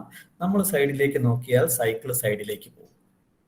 അപ്പോ സ്വസ്ഥമായി ഇരിക്കുക, നട്ടലും കഴുത്ത് നിവർത്തി വെക്കുക, കണ്ണുകൾ അടയ്ക്കുക, മനസ്സുകൊണ്ട് തറയെയോ കസേരയെയോ സ്പർശിക്കുന്ന ശരീരഭാഗങ്ങൾ ശ്രദ്ധിക്കുക. സ്റ്റെപ്പ് 1, തറയെയോ കസേരയെയോ സ്പർശിക്കുന്ന ശരീരഭാഗങ്ങൾ ശ്രദ്ധിക്കുക. രണ്ടാമത്തെ സ്റ്റെപ്പ് എന്ന് പറയുന്നത് പരസ്പരം സ്പർശിക്കുന്ന ശരീരഭാഗങ്ങൾ ശ്രദ്ധിക്കുക. പരസ്പരം സ്പർശിക്കുന്ന ശരീരഭാഗങ്ങൾ. മൂന്നാമത്തെ സ്റ്റെപ്പ് എന്ന് പറയുന്നത് ശ്വാസത്തിൽ ശ്രദ്ധിക്കുക. നമുക്കൊരു 3 മിനിറ്റ് മുതൽ 3 മണിക്കൂർ വരെ എടുത്ത് ചെയ്യാം. ഏറ്റവും സിമ്പിൾ ആയിട്ടുള്ള, if you are interested can just try. വേറൊരു ഇൻഫോർമൽ ടെക്നിക്ക് എന്ന് പറയുന്നത് മൈൻഡ്ഫുൾ വാക്കിംഗ് ആണ്. നടക്കുമ്പോൾ കാലിന്റെ അടിയിൽ ശ്രദ്ധിച്ചുകൊണ്ട് നടക്കും. ഈ അമ്മയെ കാണിച്ചു എന്നേ ഉള്ളൂ, ഞാനല്ല, ഇത്രയും മുടി പോലും ഇല്ല എൻ്റെ തലയിൽ. അല്ലെ, ലോകത്തിലെ ഏറ്റവും വേഗതയേറിയ ഓട്ടക്കാരനായതുകൊണ്ടാണ് ഞാൻ അമ്മയെ കാണിച്ചത്. കാലിന്റെ അടിയിൽ അനുഭവപ്പെടുന്ന മർദ്ദം ശ്രദ്ധിച്ചുകൊണ്ട് നടക്കാൻ ശ്രമിക്കുക. ആർക്ക് പഠിക്കാൻ പറ്റും? ഇന്റർനാഷണൽ ഗൈഡ് ലൈൻസ് ഉണ്ട്. Anyone with a personal mindfulness practice of 1 year. പ്രത്യേകിച്ചും മൈൻഡ്ഫുൾനെസ് ബേസ്ഡ് സൈക്കോതെറാപ്പി പഠിപ്പിക്കുന്നത് it should definitely be a mental health professional, that is psychiatrist, psychologist, social workers, psychiatric social workers, psychiatric nurses, counsellors with 1 year clinical experience. 1 കൊല്ലം mindfulness based psychotherapy സ്വയം practice ചെയ്താൽ മാത്രം. പക്ഷേ എല്ലാ സ്ഥലത്തും കള്ളന്മാരുള്ളതുപോലെ ഈ ഏരിയയിലും ഒരു മൈൻഡ്ഫുൾനെസ് മാഫിയ വന്ന് തുടങ്ങിയിട്ടുണ്ട്. ബുക്ക് വായിച്ച ഒരുപാട് പേര് മൈൻഡ്ഫുൾനെസ് ആർക്കും പഠിപ്പിക്കാം. ഞാൻ അതിന് എതിരൊന്നുമല്ല, ഞാൻ ഗൈഡ് ലൈൻസ് പറയുന്നു എന്നുള്ളത് മാത്രമേ ഉള്ളൂ. And before you teach, if you want to really, before you teach, practice for yourself. നിങ്ങൾക്കിത് കൊള്ളില്ല എന്നുണ്ടെങ്കിൽ നിങ്ങൾ ഇത് പേഷ്യൻസിന്റെയോ ക്ലയൻസിന്റെയോ അടുത്ത് കൊണ്ടുപോകരുത്. ഇത് ഞാൻ പറഞ്ഞതല്ല, ബുദ്ധൻ പറഞ്ഞതാണ്. ഒരു സാധനം നമ്മൾ പ്രാക്ടീസ് ചെയ്ത് നമുക്ക് കൊള്ളില്ലെങ്കിൽ നമ്മൾ അത് വേറൊരാൾക്ക് കൊടുക്കരുത്. The only difference between a professional and a patient is that patient has a diagnosis. പ്രൊഫഷണലിന്, ഞാൻ ഉൾപ്പെടുന്ന പ്രൊഫഷണൽസിന് ഇതുവരെ ഡയഗ്നോസിസ് കിട്ടിയിട്ടില്ല. പഠിക്കുക, പരിശീലിക്കുക, എന്നിട്ടാണ് നമ്മൾ ഇത് ബാക്കിയുള്ളവരോട് പറയേണ്ടത്. Is it safe? Relatively safe. പക്ഷേ മൈൻഡ്ഫുൾനെസ് പ്രാക്ടീസ് ചെയ്യുന്നവരിൽ ഏകദേശം 25.4% of people have side effects. വളരെ ചെറിയ ഉറക്കവും ക്ഷീണവും ശരീരവേദനയും തൊട്ട് സീഷറും സൈക്കോസിസും വരെ കുറച്ച് ആൾക്കാരിൽ കാണാറുണ്ട്. അതുകൊണ്ട് തന്നെയാണ് മൈൻഡ്ഫുൾനെസ് പേഷ്യൻസിൽ ഉപയോഗിക്കുമ്പോൾ ഇതിൽ പ്രാക്ടീസ് ഉള്ള ആളുകൾ മാത്രമേ ഉപയോഗിക്കാവൂ. ഇതൊക്കെയാണെങ്കിലും ഒന്ന് ആലോചിച്ച് നോക്കിയേ, നമ്മൾ എങ്ങനെയാണ് ഇപ്പൊ സെൽഫ് കെയറിന് നോക്കുന്നത്. ഈ ഇടയ്ക്ക് ഞാനൊരു സെൽഫ് കെയർ ടോക്ക് കേട്ടപ്പോൾ ഒരു മെന്റൽ ഹെൽത്ത് പ്രൊഫഷണൽ പറഞ്ഞതാണ്, we use only 10% of our brain at any one time. മണ്ടത്തരം. There are about 50,000 thoughts which occupy our attention each day. അതിലും വലിയ മണ്ടത്തരം. We can trick our brain to think we are smiling and increase the level of dopamine. Dopamine ആനയും ചേനയും ഒന്നുമല്ല, dopamine ഒരുപാട് neuro transmitter ഉള്ളതിൽ ഒരെണ്ണം മാത്രം. And we need dopamine to be present in the body to engage in learning. Dopamine കൂടിക്കഴിഞ്ഞാൽ സൈക്കോസിസ് വരും. And let us get out of the POP, professor of psychiatry അല്ല, പോപ്പ് സൈക്കോളജി. പോപ്പ് എന്ന് അടിച്ചപ്പോൾ professor of psychiatry. അതായത് ഞാൻ അറിയാതെ ഇത് പറഞ്ഞിരിക്കുന്നത് ഏതെങ്കിലും ഒരു പ്രൊഫസർ ഓഫ് സൈക്യാട്രി പറയുന്ന ഒന്നും വിശ്വസിക്കരുത്. മെന്റൽ ഹെൽത്ത് റിയൽ സീനിൽ വരണമെങ്കിൽ this should be the take home message. Mindfulness in and as self-care has enough promise to make. എത്ര കൂടുതൽ പ്രാക്ടീസ് ചെയ്യുന്നോ അത്രയും കൂടുതൽ we will be able to reap the fruits. Mindfulness is a brain-based skill. Practice develops the skill. And there is strong evidence based in the field of neuroscience, psychiatry, and psychology that mindfulness can influence the brain and brain can influence mindfulness. We are so busy watching out for what's just ahead of us that we don't take time to enjoy where we are. To take care of our own self, the first thing which we have to know is, how am I? Thank you. ഒരുപാട് ബുദ്ധിമുട്ടിച്ചിട്ടുണ്ടെങ്കിൽ sorry.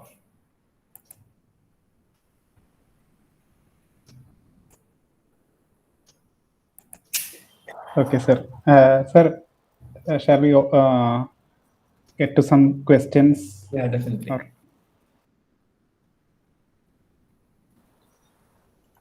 ആർക്കെങ്കിലും questions ഉണ്ടെങ്കിൽ ചോദിക്കാം.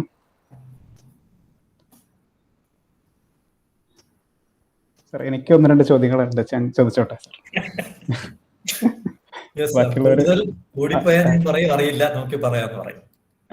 ഇല്ലില്ല. അല്ല sir, ഇതൊരു ഡെഫിനേഷന്റെ തന്നെ ഡൗട്ടാണ്. അതായത് ഇപ്പം മെറ്റാകോഗ്നീഷൻ അതുപോലെ ഫ്ലോ എന്ന് പറയുന്ന 2 കോൺസെപ്റ്റുമായിട്ട് മൈൻഡ്ഫുൾനെസ്സിനെ എങ്ങനെയൊന്ന് സാറിന്റെ ആയിട്ടുള്ള രീതിയിൽ ഒന്ന് കണക്ട് ചെയ്ത് പറയാമോ? സോ ഒന്ന്, മെറ്റാകോഗ്നിറ്റീവ് സൈക്കോതെറാപ്പീസ് എന്ന് പറയുന്നത് ഒരു ബ്രാഞ്ചാണ്. രണ്ടാമത്തേത് ഫ്ലോ എന്ന് പറയുന്നത് നമുക്ക് ന്യൂറോ സയൻസുമായിട്ട് ലിങ്ക് ചെയ്യാനുള്ള എവിഡൻസ് വന്നുകൊണ്ടിരിക്കുന്നേ ഉള്ളൂ.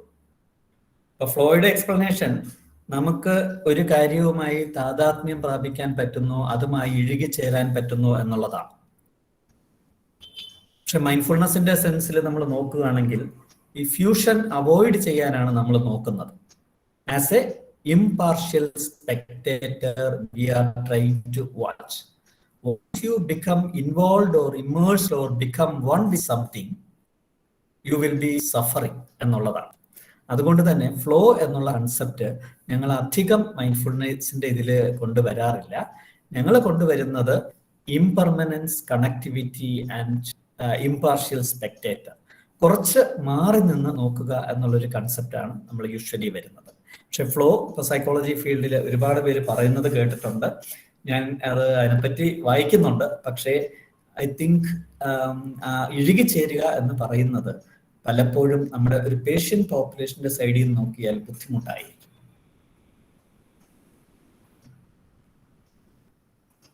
ഓക്കെ സാർ, ഒരു ചോദ്യം കൂടെ ചോദിച്ചോട്ടെ. സാർ പറഞ്ഞിട്ട് ഇപ്പൊ സൈഡ് എഫക്ട്സ് ഉണ്ടാവാം എന്നുള്ള കാര്യങ്ങൾ പറഞ്ഞു. അപ്പം ഇത് ഇൻഡിവിജ്വലി ഇപ്പൊ ചില ആൾക്കാർക്ക് ഇത് എഫക്റ്റീവ് അല്ലാതെ തോന്നിയേക്കാം. അപ്പം ഇതിന്റെ ഒരു എഫക്റ്റീവ്നെസ്സിനെ ഇൻഫ്ലുവൻസ് ചെയ്യുന്ന വേരിയബിൾസ് എന്തൊക്കെയായിരിക്കും? ഡിപ്രഷന്റെ കാര്യം ആദ്യം എടുക്കാം സാർ. കാരണം ഏറ്റവും കൂടുതൽ എവിഡൻസ് ബേസ് ഉള്ളത് ഡിപ്രഷനിലാണ്. 2-2 കൂടുതൽ നമ്മൾ ഡിപ്രഷന്റെ ട്രീറ്റ്മെന്റ് സാധാരണ ഒരു ഡിപ്രഷന്റെ കോഴ്സ് എന്ന് പറയുന്നത് 1 തവണ വന്നാൽ വീണ്ടും വരാൻ സാധ്യത 50%, 2 തവണ വന്നാൽ 70%, 3 തവണ വന്നാൽ 90% സാധ്യതയുണ്ട്. പക്ഷെ നമ്മൾ സാധാരണ കുറച്ച് നാളൊരു കൗൺസിലിംഗ് അല്ലെങ്കിൽ മരുന്ന് അല്ലെങ്കിൽ സൈക്കോതെറാപ്പി കൊടുത്തിട്ട് പേഷ്യന്റിനെ പറഞ്ഞു.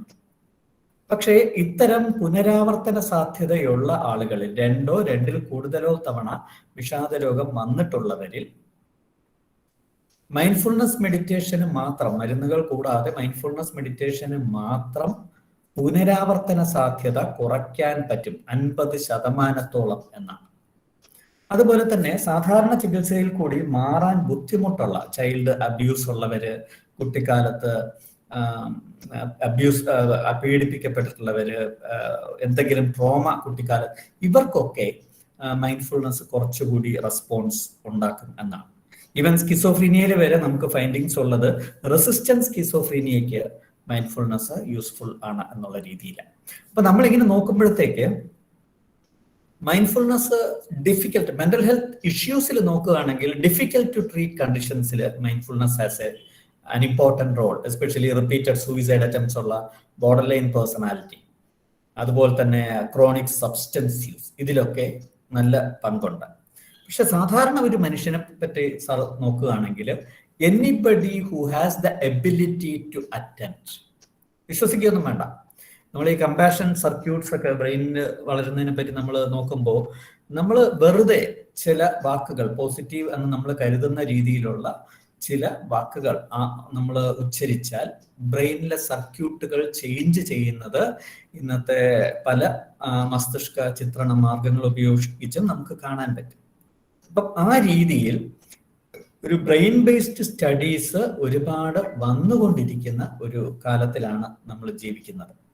അതുകൊണ്ട് തന്നെ ശ്രദ്ധിക്കാൻ പറ്റാത്ത ഒരാൾക്ക്, ഫോർ എക്സാമ്പിൾ നല്ല കള്ളു കുടിച്ചിട്ടിരിക്കുന്ന ഒരാൾക്ക്, സിവിയർ മെന്റലി റിട്ടാർഡഡ് ആയിരിക്കുന്ന ഒരാൾക്ക്, സിവിയർ ഡിമെൻഷ്യ ഉള്ള ആളുകൾക്ക്, ഏർലി ഡിമെൻഷ്യ ഉള്ള ആളുകൾക്ക് we have tried this four A group of people. അപ്പൊ ഇങ്ങനെ ചില ആൾക്കാർക്ക് പിന്നെ ഞാനിത് ചെയ്യാൻ ഉദ്ദേശിക്കുന്നില്ല എന്ന് ബലം പിടിക്കുന്ന ആൾ, ഇവർക്കൊക്കെയാണ് മൈൻഡ്ഫുൾനെസ് നമ്മൾ അധികം പ്രയോജനം ഇല്ലാത്തതായിട്ട് കാണുന്നത്. പക്ഷേ there are a lot of people who get benefits from mindfulness. നമുക്ക് ആലോചിച്ചാൽ അറിയാം, 1976 തൊട്ടുള്ള വളർച്ചയാണ്. 10 പേപ്പറിൽ നിന്നും 2000-ലെ 10 പേപ്പറിൽ നിന്നും 1200-ഓളം പേപ്പറിലേക്ക് നമ്മൾ എത്തിയെന്ന് വെക്കുമ്പോൾ അത്രയും കൂടുതൽ വിദേശത്ത് റിസർച്ച് ചെയ്യപ്പെട്ടുകൊണ്ടിരിക്കുന്നു എന്നുള്ളതാണ്. പക്ഷെ നമ്മുടെ നാട്ടിൽ അധികം ഗവേഷണങ്ങളൊന്നും മൈൻഡ്ഫുൾനെസ്സിനെ പറ്റി നടന്നിട്ടില്ല എന്നുള്ളതും വാസ്തവമാണ്. അതിനൊരു കാരണമെന്ന് പറയുന്നത് പഠിച്ച ആൾക്കാര്, റിസർച്ച് ചെയ്ത ആൾക്കാർ പലരും ഒരു ഇതിൽ കൂടി കടന്നു പോകാൻ വേണ്ടിയിട്ടാണ് ആ റിസർച്ചിൽ ഇറങ്ങിയിരിക്കുന്നത്. സാഹിബിന്റെ നാട്ടിൽ അങ്ങനെയല്ല. ദേ learn mindfulness, they do research in that. അത് അവരുടെ തൊഴിലിന്റെ ഭാഗമാകും. നമ്മുടെ നാട്ടിൽ ഇപ്പോഴും മൈൻഡ്ഫുൾനെസ്സിനെ നമ്മളൊരു മെഡിറ്റേഷൻ, ഇത് പഠിപ്പിക്കേണ്ടത് വല്ല യോഗ ടീച്ചറോ തലയിലൊന്നും ഇല്ലാത്ത സൈക്യാട്രിസ്റ്റുകളോ എന്നൊക്കെയുള്ള ധാരണയാണുള്ളത്.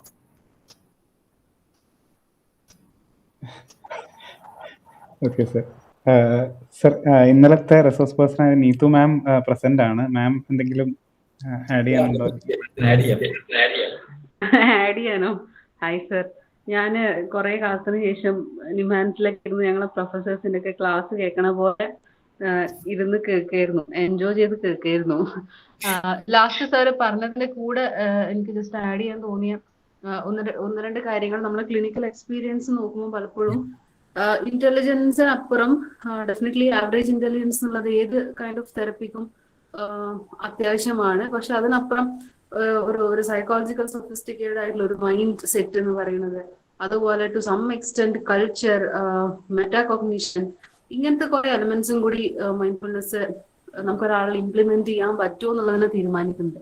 എപ്പോഴും മൈൻഡ്ഫുൾനെസ് ഇന്റഗ്രേറ്റ് ചെയ്ത് നമ്മൾ വർക്ക് ചെയ്യണ CBTO, ERPO, stress management program ഒക്കെ അതില്ലാതെ ചെയ്യുന്നതിനേക്കാളും ഒരുപാട് വ്യത്യാസം നമുക്ക് തോന്നും. ക്ലയൻസിന് കുറച്ചും കൂടി ഇൻവോൾവ് ചെയ്ത് ചെയ്യാൻ പറ്റുന്നത് മൈൻഡ്ഫുൾനെസ് ഇന്റഗ്രേറ്റ് ചെയ്യുമ്പോഴാണ്. പക്ഷെ അവരെ ഇതിലേക്ക് ഇൻവോൾവ് ചെയ്യിപ്പിക്കണമെങ്കിൽ എനിക്കൊന്ന് ഈവൻ പേഴ്സണാലിറ്റി വരെ മാറ്റർ ആണെന്ന് ചിലപ്പോൾ തോന്നിപ്പോകും. ചില ക്ലയൻസിൽ നമുക്ക് അവരുടെ ക്ലിനിക്കൽ പിക്ചർ കേൾക്കുമ്പോൾ നമുക്ക് ആദ്യം തോന്നും ഓക്കെ മൈൻഡ്ഫുൾനെസ് ബേസ്ഡ് ആയിട്ടുള്ള ഒരു സാധനം ഇവരിൽ നന്നായിട്ട് വർക്ക് ചെയ്യുന്നുള്ളതായിരിക്കും. പക്ഷെ അവരതിനെ റിസീവ് ചെയ്യുന്നതിൽ പലപ്പോഴും ഈ പറഞ്ഞ പോലത്തെ കുറെ എലമെന്റ്സ് അതിനെ ബാധിക്കുന്നു. പ്രാക്ടിക്കൽ എക്സ്പീരിയൻസ് എനിക്ക് തോന്നാറുണ്ട്. എനിക്ക് തോന്നുന്നു സാറും അങ്ങനത്തെ എക്സ്പീരിയൻസസിലൂടെ പോയിട്ടുണ്ടാവുന്നത്. Yeah, definitely, madam. Mindfulness is a concept which we can approach from a physical, psychological and spiritual realm.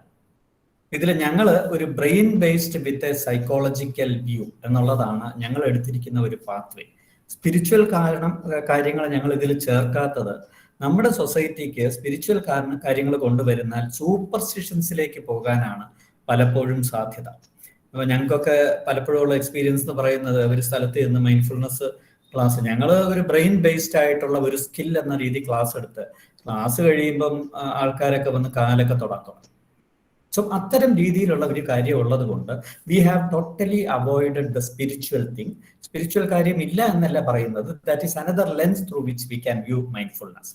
അപ്പോൾ ശരത് സാറ് ആക്ച്വലി വളരെ തോട്ട്ഫുൾ ആയിട്ട് ചെയ്തിരിക്കുന്നതെന്ന് തോന്നുന്നു. ആദ്യം nurture, then mindfulness, then culture. അപ്പൊ without nurturing and without culture mindfulness പറ്റില്ല. Mindfulness ഒരു jam പോലെയാണ് സൈക്കോളജിയിൽ എന്ന് ഞാൻ വിശ്വസിക്കുന്നു. അതായത് ഒരു പച്ചവെള്ളം പോലെയാണ് മൈൻഡ്ഫുൾനെസ്. നമ്മളിത് എങ്ങനെയാണ് യൂസ് ചെയ്യുന്നത്. പച്ചവെള്ളത്തിന് ഒരുപാട് യൂസ് ഉണ്ടല്ലോ. കഞ്ഞി വയ്ക്കാം, ചോറ് വയ്ക്കാം, കാപ്പി ഉണ്ടാക്കാം, കള്ളി ചേർത്ത് കുടിക്കാം, അതിന് ഒരുപാട് യൂസ്. ഈവൻ വെളിക്കിറങ്ങിയാൽ കഴുകാം, ബിൽഡിംഗ് കെട്ടാം, ഇങ്ങനെ ഒരുപാട് യൂസ്. അതുപോലെയാണ് മൈൻഡ്ഫുൾനെസ്. ഇതിന് ഒരുപാട് യൂസുകളുണ്ട്. ഇതിന്റെ യൂസുകൾ പലതും നമ്മൾ തിരിച്ചറിഞ്ഞുകൊണ്ടിരിക്കുന്നേ ഉള്ളൂ. ബട്ട് ജോൺ കാബറ്റ്സിൻ പറഞ്ഞതുപോലെ, if we include mindfulness into the field of mental health, that will change the picture of mindfulness mental health one day എന്നാണ് പുള്ളി പറഞ്ഞത്.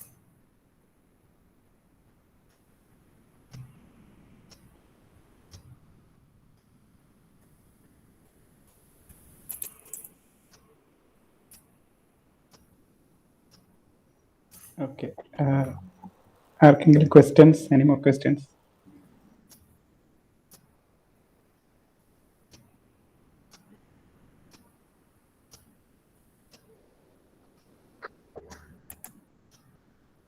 നമസ്കാരം. നമസ്കാരം. നമസ്കാരം.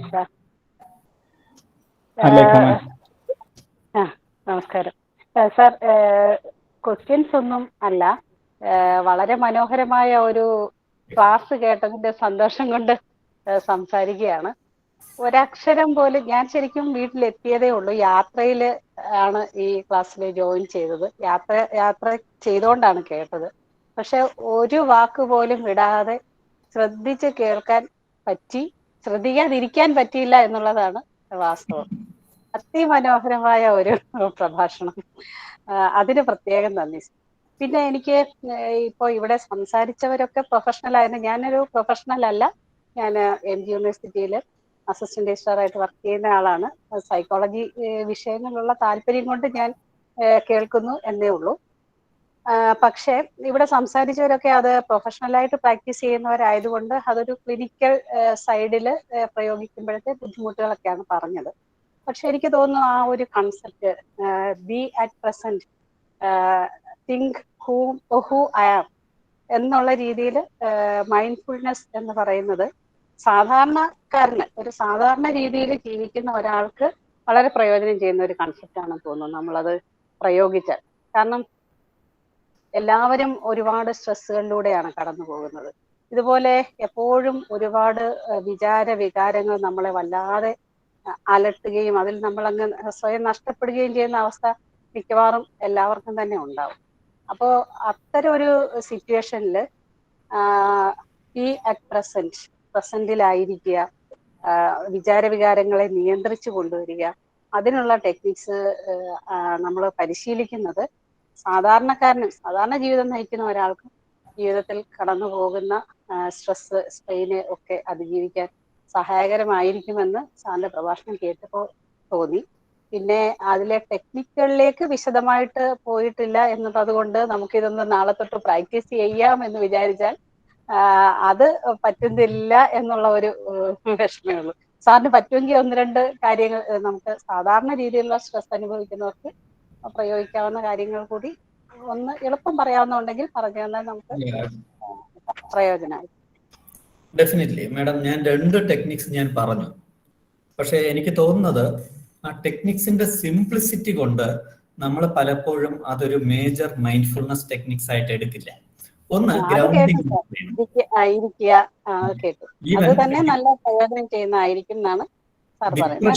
ഡിപ്രഷനുള്ള ആളുകളിൽ നമ്മൾ ഫസ്റ്റ് സ്റ്റാർട്ട് ചെയ്യുന്ന ഒരു എക്സസൈസ് ആണ് മൈൻഡ്ഫുൾ വാക്കിംഗ്. അതായത് നടക്കുമ്പോൾ കാലിന്റെ അടിയിൽ, ഇത് ഞാൻ പറയുമ്പോൾ ഭയങ്കര എളുപ്പമാണ്, പക്ഷെ നമ്മൾ നടന്നു തുടങ്ങുമ്പോൾ 3-4 അടി കഴിയുമ്പോൾ മനസ്സ് എവിടെയെങ്കിലുമൊക്കെ പോകും. അപ്പൊ എവിടെയെങ്കിലുമാണ് മനസ്സ് എന്ന് തിരിച്ചറിഞ്ഞാൽ പതുക്കെ ഒരു കൊച്ചു കുഞ്ഞിനെ തിരിച്ചു കൊണ്ടുവരുന്നത് പോലെ തിരിച്ചു കൊണ്ടുവന്ന് വീണ്ടും നമ്മുടെ കാലിന്റെ അടിയിൽ ശ്രദ്ധിക്കുക. ഈ 2 ടെക്നിക്ക് ആക്ച്വലി ഈ മൈൻഡ്ഫുൾ വാക്കിംഗ് മാത്രമാണ് ഞാൻ കഴിഞ്ഞ ഒരു 10 വർഷമായിട്ട് ഒരു ദിവസം പോലും മുടങ്ങാതെ പ്രാക്ടീസ് ചെയ്യുന്നത്. കാരണം എവിടെയെങ്കിലും നമ്മൾ നടന്നിട്ടുണ്ടെങ്കിൽ we will be able to practise this. കാരണം ഒരു 5000-10,000 കൂടുതൽ സ്റ്റെപ്സ് നമ്മൾ വെക്കുന്നുണ്ട്. ഒരു 180 സ്റ്റെപ്പ്, 100 മുതൽ 180 step if we can walk with mindful attention to the under surface of feet, that is good. 1. 2 grounding എന്ന് പറയുന്നത്, അതായത് നമ്മുടെ ശരീരവും തറയും അല്ലെങ്കിൽ കസേരയുമായി സ്പർശിക്കുന്ന ഭാഗങ്ങൾ, പരസ്പരം സ്പർശിക്കുന്ന ശരീരഭാഗങ്ങൾ, ശ്വാസം, ഇങ്ങനെ 3 കാര്യങ്ങൾ ശ്രദ്ധിക്കും. ഇതിനെ ഗ്രൗണ്ടിംഗ് എന്ന് പറയും. 3ാമത് ഒരു ടെക്നിക്കും കൂടെ പറയാം, സ്റ്റോപ്പ് ടെക്നിക് എന്ന് പറയും. STOP. എസ് എന്ന് പറഞ്ഞാൽ you sit somewhere comfortably. T എന്ന് പറഞ്ഞാൽ take a breath and leave it out. O എന്ന് പറയുന്നത് observe that process of taking the breath and leaving out. P എന്ന് വെച്ചാൽ പ്രൊസീഡ്. എവിടെയെങ്കിലും സ്വസ്ഥമായിട്ടിരുന്ന് ഒരു 5 മുതൽ 20 മിനിറ്റ്, തുടക്കത്തിൽ 5 മിനിറ്റോ 2 മിനിറ്റോ ഒക്കെ നമുക്ക് പറ്റത്തുള്ളൂ, വെറുതെ മൂക്കിന്റെ അറ്റത്തുള്ള ശ്വാസം നോക്കിക്കൊണ്ടിരിക്കുക. മൈൻഡ്ഫുൾനെസ്സിലെ ഏറ്റവും ബേസിക്കും ഏറ്റവും അഡ്വാൻസ്ഡുമായ ടെക്നിക് എന്ന് പറയുന്നത് ബീയിങ് വിത്ത് ദ ബ്രത്ത്. നമ്മൾ പ്രാക്ടീസ് ചെയ്യുന്നതും അത് തന്നെയാണ്. ഈവൻ മൈൻഡ്ഫുൾനെസ് പ്രാക്ടീസ് ചെയ്യുമ്പോൾ ദലൈലാമയോ ടിച്ച് നാറ്റാനോ പ്രാക്ടീസ് ചെയ്യുന്നതും അത് തന്നെയാണ്. കൂടുതൽ അറിയണമെന്നുള്ളവർക്ക് വായിക്കാൻ വേണ്ടിയിട്ട് 2 പുസ്തകങ്ങളുടെ പേര് കൂടെ പറയാം. ഒന്ന് മിറക്കിൾ ഓഫ് മൈൻഡ്ഫുൾനെസ് എന്ന് പറഞ്ഞിട്ട് ടിച്ച് നാറ്റ് ഹാൻ എന്ന് പറയുന്ന വിയറ്റ്നാംകാരനായ ഒരു ബുദ്ധ സന്യാസി. അപ്പൊ ഇന്നലെ അദ്ദേഹത്തിന്റെ 95ാമത്തെ ബർത്ത്ഡേ ആയിരുന്നു. അപ്പം അദ്ദേഹത്തിന്റെ ഒരു പുസ്തകം miracle of mindfulness. It is simply marvellous, wonderful. അതായത് ഈവൻ എനിക്ക് പലപ്പോഴും തോന്നിയിട്ടുള്ള ഒരു അഡോളസെന്റിന് ഗിഫ്റ്റ് ചെയ്യാൻ പറ്റിയ പുസ്തകം. കാരണം ഒരു അഡോളസെന്റ് ഏറ്റവും വലിയ ബുദ്ധിമുട്ടെന്ന് പറയുന്നത് മനസ്സാണ്. അപ്പൊ അത് ഹാൻഡിൽ ചെയ്യാൻ പഠിപ്പിക്കും. 2ാമത്തേത് മലയാളത്തില് നല്ല പുസ്തകങ്ങളൊന്നും ഇല്ലാത്തത് കൊണ്ട് ഞങ്ങൾ 1-2 പേര് എഴുതിയ അലഞ്ഞു തിരിയാത്ത മനസ്സ് എന്ന പുസ്തകം. അത് ഏറ്റവും നല്ല പുസ്തകമൊന്നുമല്ല, പക്ഷേ വേറൊരാൾ നല്ല പുസ്തകം എഴുതുന്നത് വരെ നമുക്ക് ആ ഒരു പുസ്തകം മാത്രമേ ഉള്ളൂ. നമ്മുടെ ഗതികേടാവാം. And that is also available in Amazon. Sir ഈ 2 ടെക്നിക്കും പറഞ്ഞതായിരുന്നു. സാർ പറഞ്ഞതുപോലെ അത് വളരെ സിമ്പിൾ ആയതുകൊണ്ട് ആയിരിക്കും അത് പ്രാക്ടീസ് ചെയ്യാം എന്നുള്ളത് ഓർക്കാതെ പോയത്. സോറി, അത് ശ്രമിക്കാം. Thank you. Stop technique also is good.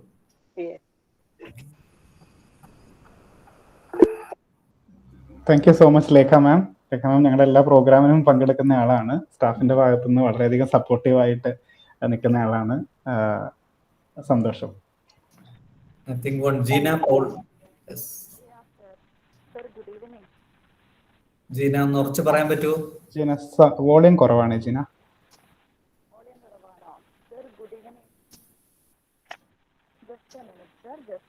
Headset use ചെയ്യുന്നുണ്ടോ? ഇപ്പൊ കേൾക്കാമോ? Sir good evening.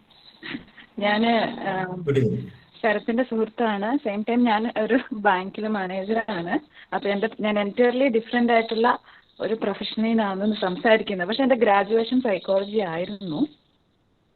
ഞാൻ ഇപ്പൊ ഇവിടെ വന്നതെന്ന് വെച്ചാല് എൻ്റെ ലൈഫിൽ മൈൻഡ്ഫുൾനെസ് എന്നെ ഹെൽപ്പ് ചെയ്ത, അതായത് എൻ്റെ ലൈഫിൽ ഒരു ഏറ്റവും ഇഫക്റ്റീവ് ആയിട്ടുള്ള ടൂൾ എന്താന്ന് ചോദിച്ചാൽ ഞാൻ മൈൻഡ്ഫുൾനെസ് ആണ് പറയുക. കാര്യം എനിക്ക് ഇപ്പം ഈ സാറ് പറഞ്ഞ പോലെ ഈ 2019 അതായത് 2019 എനിക്കൊരു ക്രോണിക് ആയിട്ടൊരു ഡിപ്രഷൻ വന്നു. ഞാൻ ബാങ്കിൽ വർക്ക് ചെയ്യുന്ന കാലഘട്ടത്തിൽ തന്നെ. അപ്പം അതിനകത്ത് ഈ പറയുന്ന പോലെ ഒരു 6 months, ഞാൻ പറയുന്ന കേൾക്കാവോ?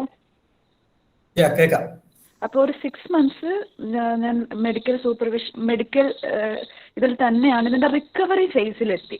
റിക്കവറി ഫേസ് വൺസ് നമ്മൾ ഇതിലൊന്ന് സ്റ്റെബിലൈസ് ആയാലാണല്ലോ ഈ വക കാര്യങ്ങളൊക്കെ നമുക്ക് പറ്റുള്ളൂ. ഇതിലായി കഴിഞ്ഞു കഴിഞ്ഞപ്പോൾ ഞാൻ തന്നെ ചിന്തിച്ചു തുടങ്ങി, ഈ ഈ ഡിപ്രഷൻ വരുന്ന സമയത്ത് എൻ്റെ ബ്രെയിൻ എങ്ങനെയാണ് വർക്ക് ചെയ്യുന്നതെന്ന്. ഇപ്പോൾ സാർ പറയണ എക്സാക്ട്ലി ഒരു വേർഡാണ് അലഞ്ഞു തിരിഞ്ഞ് നടക്കുക എന്നൊരു വേർഡ് പറഞ്ഞല്ലോ. അപ്പം എനിക്ക് മനസ്സിലായി ഈ അലഞ്ഞ തിരിയൽ ആ സമയത്ത് ഇച്ചിരി കൂടുതലാണ്. അപ്പം അത് നിർത്തിയാൽ, അതായത് ഞാൻ റിവേഴ്സ് ആയിട്ടൊന്ന് ചിന്തിച്ച് നോക്കി. അപ്പം എനിക്ക് തന്നെ തോന്നിയ ചില കാര്യങ്ങൾ ഞാൻ തന്നെ അപ്പം ഈ സാധനം മൈൻഡ്ഫുൾനെസ് ആണെന്ന വേർഡ് എനിക്കറിയില്ല.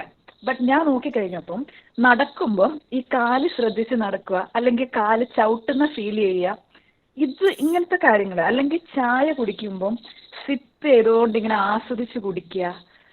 അല്ലെങ്കിൽ ഞാൻ വർക്ക് ചെയ്യുമ്പം സിസ്റ്റത്തിൽ എത്ര കളേഴ്സ് ഉണ്ട്, ഇപ്പോൾ വിൻഡോസ് ആണെങ്കിൽ അതിൻ്റെ കളേഴ്സ് ശ്രദ്ധിക്കുക. പിന്നെ ഇങ്ങനെ കാര്യങ്ങൾ ചെയ്യുമ്പം ഇതിൽ ഭയങ്കര മാറ്റം ഞാൻ കണ്ടു. ബട്ട് ഇതാണ് മൈൻഡ്ഫുൾനെസ് എന്ന് എനിക്കറിയില്ല. അപ്പോൾ പിന്നീട് എപ്പോഴും ഇതിൽ കുറച്ച് വായനകൾ ഉണ്ടാക്കി നോക്കി. അപ്പോൾ അങ്ങനെ ഞാൻ ഈ മൈൻഡ്ഫുൾനെസ് എന്നുള്ള വേർഡിലെത്തി. പിന്നെ ഈ പറഞ്ഞ പോലെ ഇതിൽ കൂടുതൽ വായിക്കാൻ തുടങ്ങി. അപ്പോൾ ഈ പറഞ്ഞ പോലെ MBC ടീം ഒക്കെ വന്നു. അപ്പം പ്യുവർലി സയൻറ്റിഫിക് ആയിട്ടുള്ള ഒരു സാധനം നമ്മുടെ മുന്നിൽ കിട്ടി. എന്ന് വെച്ചാൽ ഇത് ബ്രെയിൻ ചേഞ്ച്, ഈ പറയുന്ന ഗ്രേ മാറ്റർ.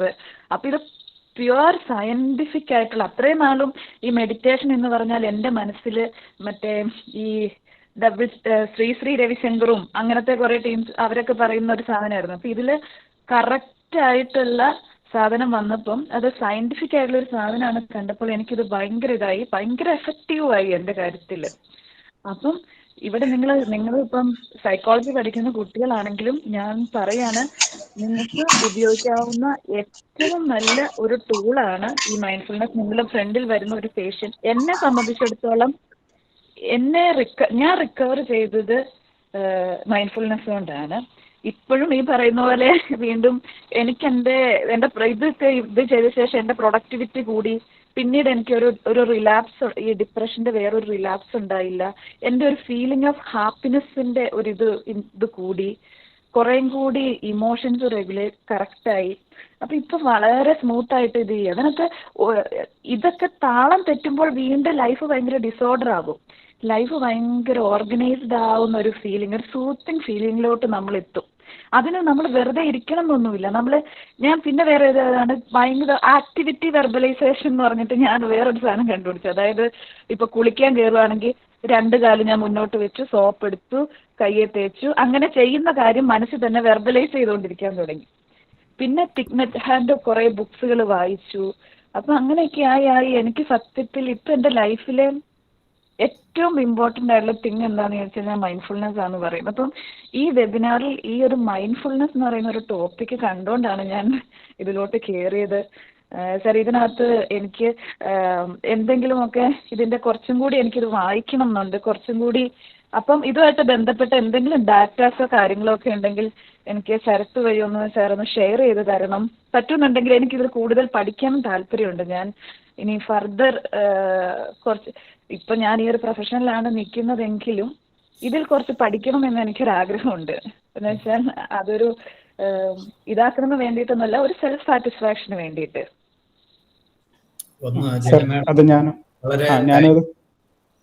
വളരെ താങ്ക്സ്. കാരണം what you were talking from is a personal experience. Jina madam അതിൽ കൂടെ കൊണ്ടുവന്നിരിക്കുന്ന ഒരു പ്രധാനപ്പെട്ട കാര്യമുണ്ട്. അതായത് ഒരുപാട് പൈസയൊക്കെ ചെലവാക്കി നമ്മൾ പഠിക്കേണ്ട ഒരു കാര്യമല്ല. Recent we checked a program and it was costing nearly 35,000 to 60,000 rupees for a training. ഒരുപാട് പൈസ ചെലവാക്കി നമ്മൾ പഠിക്കേണ്ടതല്ല. ഒന്ന്, മൈൻഡ്ഫുൾനെസ് എല്ലാവർക്കും ഇന്നേറ്റ് ആയിട്ടുള്ള ഒരു ക്വാളിറ്റിയാണ്. പക്ഷേ നമ്മൾ മറന്നുപോയി. Practising mindfulness is not difficult, but remembering to practise mindfulness is difficult എന്ന് പറയാറുണ്ട്. അപ്പോൾ എനിക്ക് രണ്ടാമത്തേത്, ഈ ഗ്രൂപ്പിലുള്ള എല്ലാ മെന്റൽ ഹെൽത്ത് പ്രൊഫഷണൽസിനും എൻ്റെ ഒരു ഡ്രീം പ്രോജക്റ്റ് ആണ് മൈൻഡ്ഫുൾനെസ് ബേസ്ഡ് മെന്റൽ ഹെൽത്ത്. അപ്പോൾ ഇതിലുള്ള എല്ലാ മെന്റൽ ഹെൽത്ത് പ്രൊഫഷണലിനും ഒരു മെസ്സേജും കൂടിയാണ് ജീന മാഡം കൊടുത്തിരിക്കുന്നത്. വാട്ട് മൈൻഡ്ഫുൾനെസ് ക്യാൻ ഡു എന്നുള്ള ഒരു message. I think everyone will take it in the right sense. Sir, just a minute sir. ജോലി റിസൈൻ ചെയ്യാൻ വേണ്ടിയിട്ട് റെസിഗ്നേഷൻ ലെറ്റർ എഴുതിയിരുന്ന ഞാൻ അതേ ഇയറിൽ എനിക്ക് പ്രൊമോഷൻ കിട്ടി. അപ്പൊ എല്ലാവരും ഇങ്ങനെ ചോദിക്കും താൻ എങ്ങനെയാണോ ഇങ്ങനെ ആയിപ്പോയെന്ന്. അപ്പൊ ഞാൻ രാവിലെ സ്റ്റാഫ് മീറ്റിംഗ് കൂടുമ്പോഴെല്ലാം ഞാൻ സ്റ്റാഫിനോട് പറയും, നിങ്ങൾ വർക്ക് ചെയ്യുമ്പം മൈൻഡ്ഫുൾ ആയിട്ട് വർക്ക് ചെയ്യുക, പയ്യെ ചെയ്താൽ മതി. അപ്പൊ ഇവരൊക്കെ എന്നെ കളിയാക്കും. ഞാൻ ഒരു ദിവസം ഏറ്റവും കൂടുതൽ യൂസ് ചെയ്യുന്ന വേർഡ് ഇതാന്ന് പറഞ്ഞിട്ട്. അവർ ഒരു എൻ്റയർലി ഡിഫറെന്റ് ഫീൽഡിൽ നിൽക്കുന്നുണ്ട്. ഈ മൈൻഡ്ഫുൾനെസ് എന്നൊക്കെ പറയുന്ന അവർക്കും ഈ പറയുന്ന നമ്മുടെ രവിശങ്കറും പിന്നെ നമ്മുടെ കുറെ ഓൺലൈൻ ടീംസുകളുണ്ടല്ലോ സർ, ഈ സബ് കോൺഷ്യസ് മൈൻഡ് എന്നൊക്കെ പറഞ്ഞിട്ടുള്ള, അവർ പറയുന്ന ഒരു തമാശ പോലെയാണ് ഇവർക്ക്. ബട്ട് ഞാൻ എപ്പോഴും പറയും, ഒരവസരം കിട്ടുമ്പോഴെല്ലാം ഞാൻ ഈ കുട്ടികളോടൊക്കെ പറയും, നിങ്ങൾ മൈൻഡ്ഫുൾ ആയിട്ട് വർക്ക് ചെയ്യുക, അപ്പം നിങ്ങൾ ഈ ജോലി ആസ്വദിക്കാൻ തുടങ്ങും എന്നൊക്കെ പറയും. Anyway, so kind of you, madam, to tell. നിങ്ങൾ തീർച്ചയായിട്ടും ഇത് വളരെ എഫക്റ്റീവായിട്ടുള്ളൊരു ടൂളാണ്. എൻ്റെ റിക്കവറിയുടെ ഇതാണ്. നിങ്ങളിത് നന്നായിട്ട് യൂട്ടിലൈസ് ചെയ്യണം. സെയിം ടൈം തന്നെ സാർ എനിക്ക് ഇതൊന്ന് എക്സ്പ്ലോർ ചെയ്യണം എന്നുണ്ട്. അപ്പം എനിക്ക് ഇതിൻ്റെ എന്തെങ്കിലുമൊക്കെ ഡാറ്റയും കാര്യങ്ങളും ഉണ്ടെങ്കിൽ എനിക്കതൊന്ന് ഷെയർ ചെയ്ത് തരുവാണെങ്കിൽ അത് വലിയ ഒരു കാര്യമായിരിക്കും സാർ. Yeah, sure. ശരത് സാറിന്റെ നമ്പർ കാണും. Sharath sir number I will try to. Sure. Thank you so much, Gina, for sharing your personal experience. Thank you, Sarath. Thank you.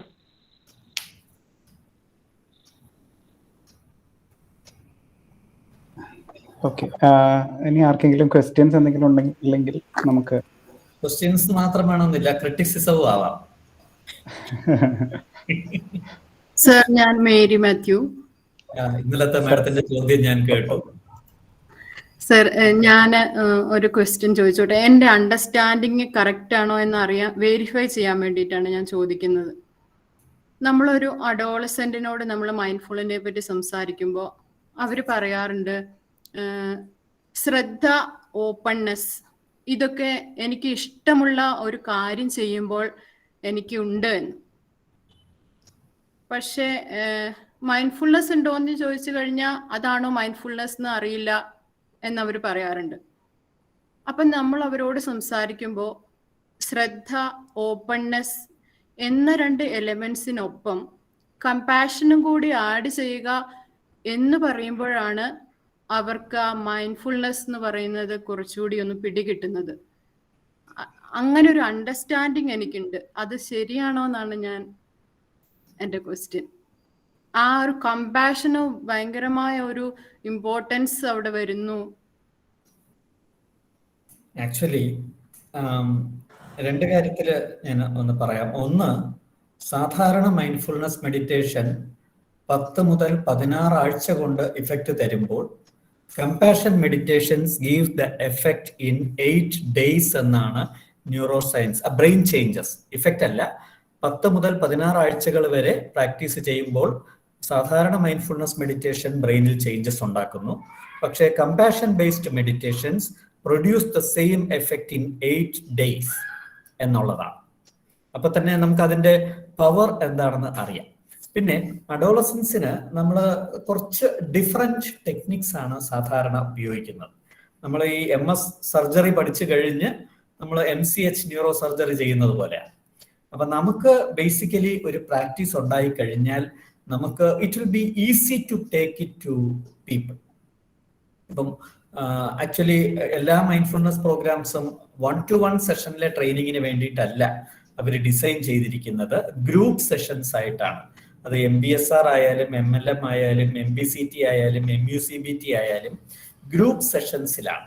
അപ്പൊ അഡോളസൻസിനാണെങ്കിൽ തന്നെ when we give it in a group format, it will be more effective. Definitely, without compassion, there is no mindfulness. Okay, thank you, sir. Okay.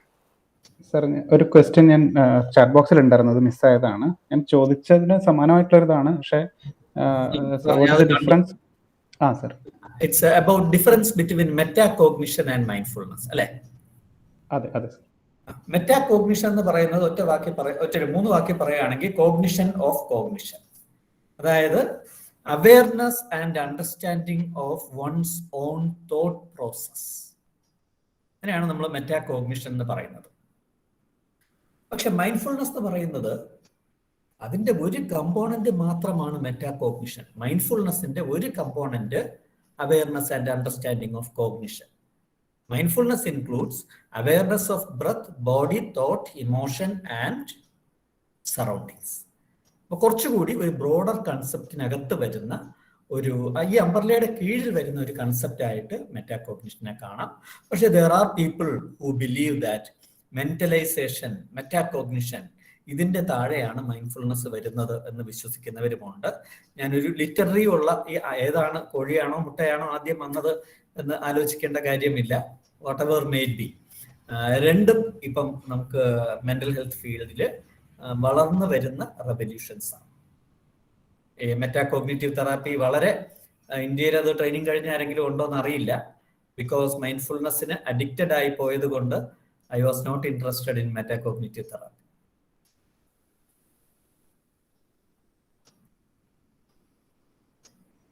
Okay sir. ഇനി എന്തെങ്കിലും questions ഇല്ലെങ്കിൽ നമുക്ക് vote of താങ്ക്സിലേക്ക് പോയാലോ? Adila, I invite Adila from MS Psychology student from our department for vote of thanks. Hello sir,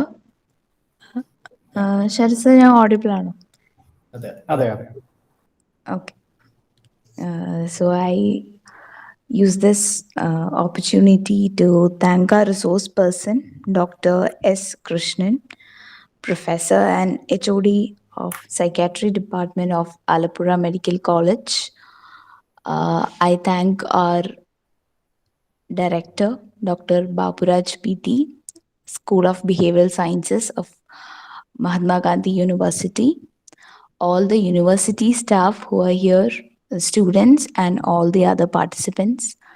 So before talking about the session, I would like to say something about the general theme. The theme that we have chosen for the 3-day talk, it's about self-care. So in the starting, Krishnan sir has said that self-care is a basic human care of which we are not aware of. So we have a tendency, especially in our culture, to think of self-care as something as selfishness or something.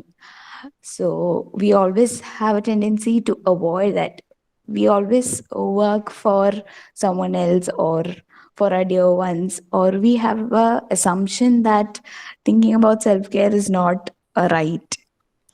So here, sir has discussed so beautifully about mindfulness, how we cannot ponder about the past and to be anxious about the future, and to be present in the present moment and to enjoy it, to practice it. Yeah, he also shared the ways in which we can all practice it. All the starters who haven't known about it, and there were a lot of them, I mean the university staffs who had actually come up with queries and their feedback and the other kind of involvements from the other participants. That has, I think, that has added more color to our session. So thank you all, and thank you sir, because you were the one who made all of us deeply interested or involved in the topic. So thank you for that, sir.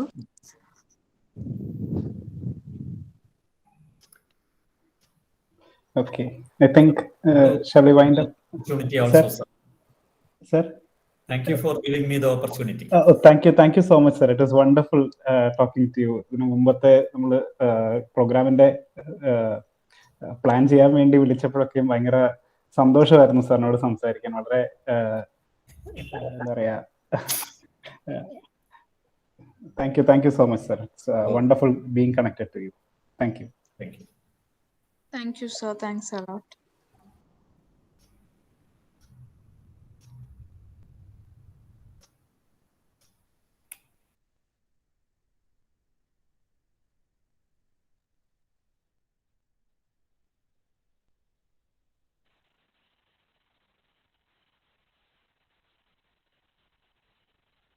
Thank you, sir.